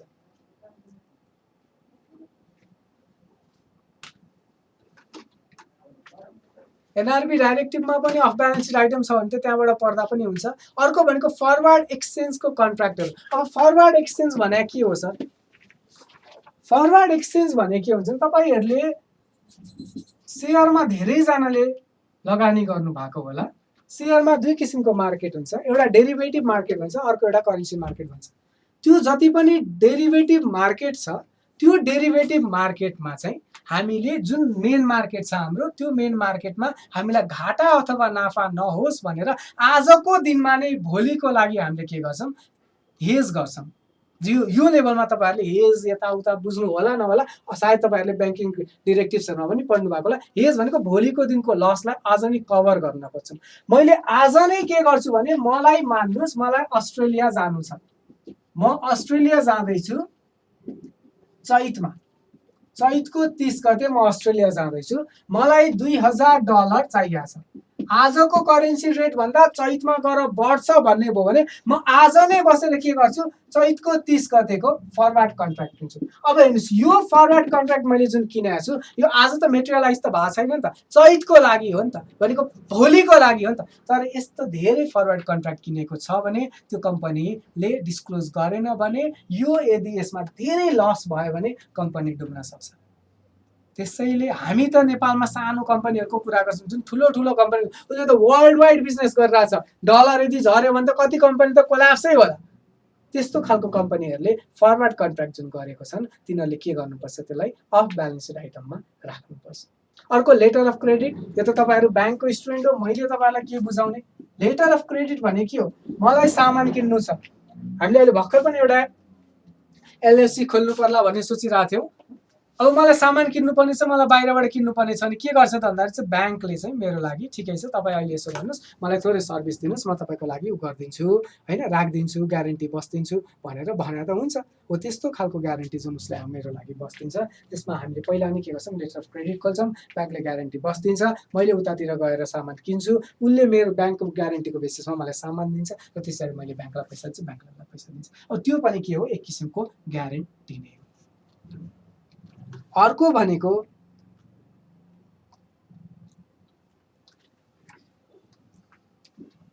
ग्यारेन्टी, अनम्याच्योर्ड ग्यारेन्टी अथवा बोन्ड्स। मैले यत्रो भनि नै रहेको छु, ग्यारेन्टी त त्यसै पनि के हो, कुनै हो, त्यसैले यसमा हामीले केही बोल्ने जरुरी नै भएन। यदि कुनै पनि ग्यारेन्टी अथवा अनम्याच्योर्ड बोन्ड्सहरू छ भने तिनीहरू अनम्याच्योर्ड ग्यारेन्टीहरू छन्, त्यो पनि के हो, अफ ब्यालेन्स सिट आइटम नै भयो। यसमा दुईटा कुरा छ अनब्यालेन्स ग्यारेन्टी अथवा बोन्ड्समा। एउटालाई पर्फर्मेन्स बोन्ड भन्छ है र अर्कोलाई बिड बोन्ड भन्छ। यो दुईटा पनि के हो? अफ ब्यालेन्स आइटम हो। सर यो दुईटा के हो? जस्तो पर्फर्मेन्स बोन्ड भनेको के हो भने मैले यदि कुनै पनि किसिमको कन्ट्र्याक्ट लिएको छु भने मैले के गरेको छु रे कन्ट्र्याक्ट लिएको छु भने म त्यो कन्ट्र्याक्टलाई चाहिँ 2 वर्ष अथवा 4 वर्षमा सक्छु है भनेर मैले कन्ट्र्याक्ट लिन्छु। त्यो सकिन भने मेरो धरौटी चाहिँ तैँले जफत गर्न सक्छस् है भनेर मैले एक किसिमको पर्फर्मेन्स बोन्ड गरेको हुन्छु। त्यहाँ केही अमाउन्ट राखिदिएको हुन्छु छुट्याएर।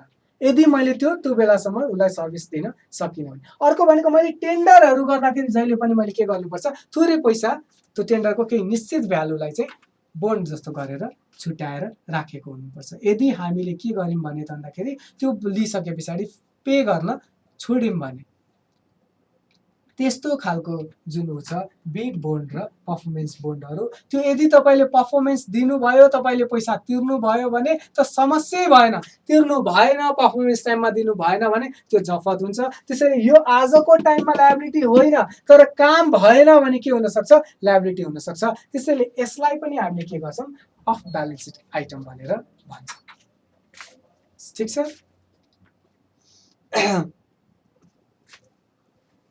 त्यस्तै अन्डरराइटिङ कमिटमेन्टहरू सेयर छ। मैले सेयरको के गरेँ अन्डरराइटिङ कमिटमेन्ट लिएँ अरे। अब यदि सेयर सबै सब्सक्राइब भयो भने मैले केही त्यसमा कुनै पनि किसिमको कमिटमेन्टको लागि जुन ग्यारेन्टी छ जस्तो मैले के गरेँ नबिल ब्याङ्कले अस्ति भर्खर कसको आयो सानिमा ब्याङ्कको सानिमा इन्सुरेन्सको मैले के गरेँ अन्डरराइटिङ लिएँ अरे। त्यो लिँदाखेरि मैले सानिमा जेनरल इन्सुरेन्सलाई केही निश्चित ग्यारेन्टी दिनुपर्छ कि मैले यो अन्डरराइटिङ लिन्छु यति भ्यालुको लागि। त्यसको लागि चाहिँ यदि मैले काम गरिनँ भने यो मेरो ग्यारेन्टीको अमाउन्ट छ है भनेर दिएको हुनुपर्छ। त्यो पनि ग्यारेन्टी नै हो र त्यो यदि काम भएन भने उनीहरूले के गर्न सक्छ हाम्रो त्यसको फिर्ता लिन सक्छ। त्यसैले त्यो जुन अन्डरराइटिङ कमिटमेन्ट छ त्यो पनि टाइप अफ ग्यारेन्टी हो टाइप अफ कमिटमेन्ट हो र त्यसलाई पनि के गरिन्छ अफ ब्यालेन्स सिट आइटम नै भनिन्छ। अर्को एडभान्स पेमेन्ट ग्यारेन्टी। मैले सुरुमा नै पेमेन्ट गर्नको लागि ग्यारेन्टी लिएँ अरे। ठिक छ। यस्तै कुराहरू छन्। कन्टिन्जेन्ट लायबिलिटिज यदि इन्कम ट्याक्समा हामीले कन्टिन्जेन्ट लायबिलिटिजहरू छ भने तिनीहरू जति पनि उयोहरू छन् यिनीहरूलाई नै हामीले अफ ब्यालेन्स सिट आइटम भन्छौँ। यसको नोटमा मैले अरू सबै कुराहरूलाई लगभग डिस्क्राइब गरिदिएको छु। जुन कुरा अलिकति तपाईँहरूलाई गाह्रो होला जस्तो लागेको छ मलाई तिनीहरूलाई मैले डिस्क्राइब गरेँ। जस्तो loan sale with repurchase agreement भन्छ क्या एउटा। यो loan sale with repurchase agreement यसमा के छ त भन्दाखेरि सर यो सुन्नेको त होइन। अब यस्तो कुराहरूलाई चाहिँ मैले डिस्क्राइब गर्नुपर्छ जस्तो लाग्छ मलाई। अरू त तपाईँहरूलाई थाहा छ त्यसलाई किन उ गर्ने। Loan sale with repurchase agreement भनेको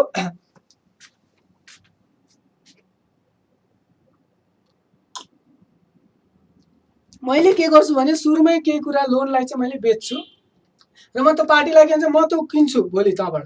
आज यो मैले तँलाई बेचेँ सेल गरेँ तर म चाहिँ भोलि चाहिँ यो कुरा चाहिँ तिमीबाट किन्छु भनेर अहिले नै मैले कमिटमेन्ट गरेको छु भने भोलि त मैले त्यो त किन्नु पर्यो। त्यस्तो खालको कुराहरूलाई पनि के गरिन्छ अन्य कमिटमेन्ट हो नि त त्यो। त्यसैले त्यो पनि अफ ब्यालेन्स सिट आइटम नै हुन्छ। र इरिभोकेबल लोन कमिटमेन्ट भन्छ। त्यो भनेको जस्तो मैले यदि लोन लिन्छु भनेर भनेको छु भने दुई खालको लोन कमिटमेन्ट हुन्छ एउटा रिभोकेबल एउटा इरिभोकेबल। रिभोकेबलमा मैले म गर्दिनँ है म लिन्न है भन्न पाउँछु तर जुन इरिभोकेबल लोन कमिटमेन्ट छ त्यो मैले लिनै पर्ने हुन्छ अनलेस दुईटै पार्टीले अग्नि एकजनाले मात्रै मिलेर त्यसलाई उ गर्न सक्दैन त्यो लिनै पर्ने हुन्छ। त्यस्तो खालको ब्याङ्कले इरिभोकेबल लोन एग्रिमेन्ट अथवा लोन कमिटमेन्ट गरेको छ भने उसले लोन दिनै पर्ने हुन्छ। त्यो आजको दिनमा दिने होइन भोलिको दिनमा दिनुपर्ने हुन्छ। त्यसैले आजको ब्याङ्कको ब्यालेन्स सिटमा त्यो कुरा नदेखिए पनि त्यसलाई हामीले अफ ब्यालेन्स सिट आइटम भनेर डिफाइन गरे हुन्छ। त्यो जरुरी हुन्छ। यति हो। मैले सायद मलाई याद भए अनुसार नेपाली नोट र एमसीक्यू बाहेक अरू हामीले जे जति कुराहरू कभर गर्नुपर्ने त्यो सिलेबसमा सबै गऱ्यौँ जस्तो लाग्छ। तर क्वेसन एन्ड एन्सरको लागि मैले अघि भनिहालेँ हामीले त्यसरी गर्छौँ भनेर। प्रोभाब्ली अब एकचोटि हामी फेरि भेट्यौँ भने भेटिहाल्यौँ नभए हामी यसरी यही क्लासमा यही ब्याचमा फेरि हाम्रो भेट नहोला। आजसम्मको लागि thank you for your cooperation.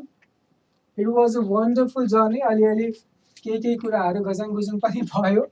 कसैलाई चित्त बुझेन कसैलाई के भएन मेरो वर्डहरूले कसैलाई केही नराम्रो लागेको पनि होला बट मेरो इन्टेन्सन त्यो थिएन।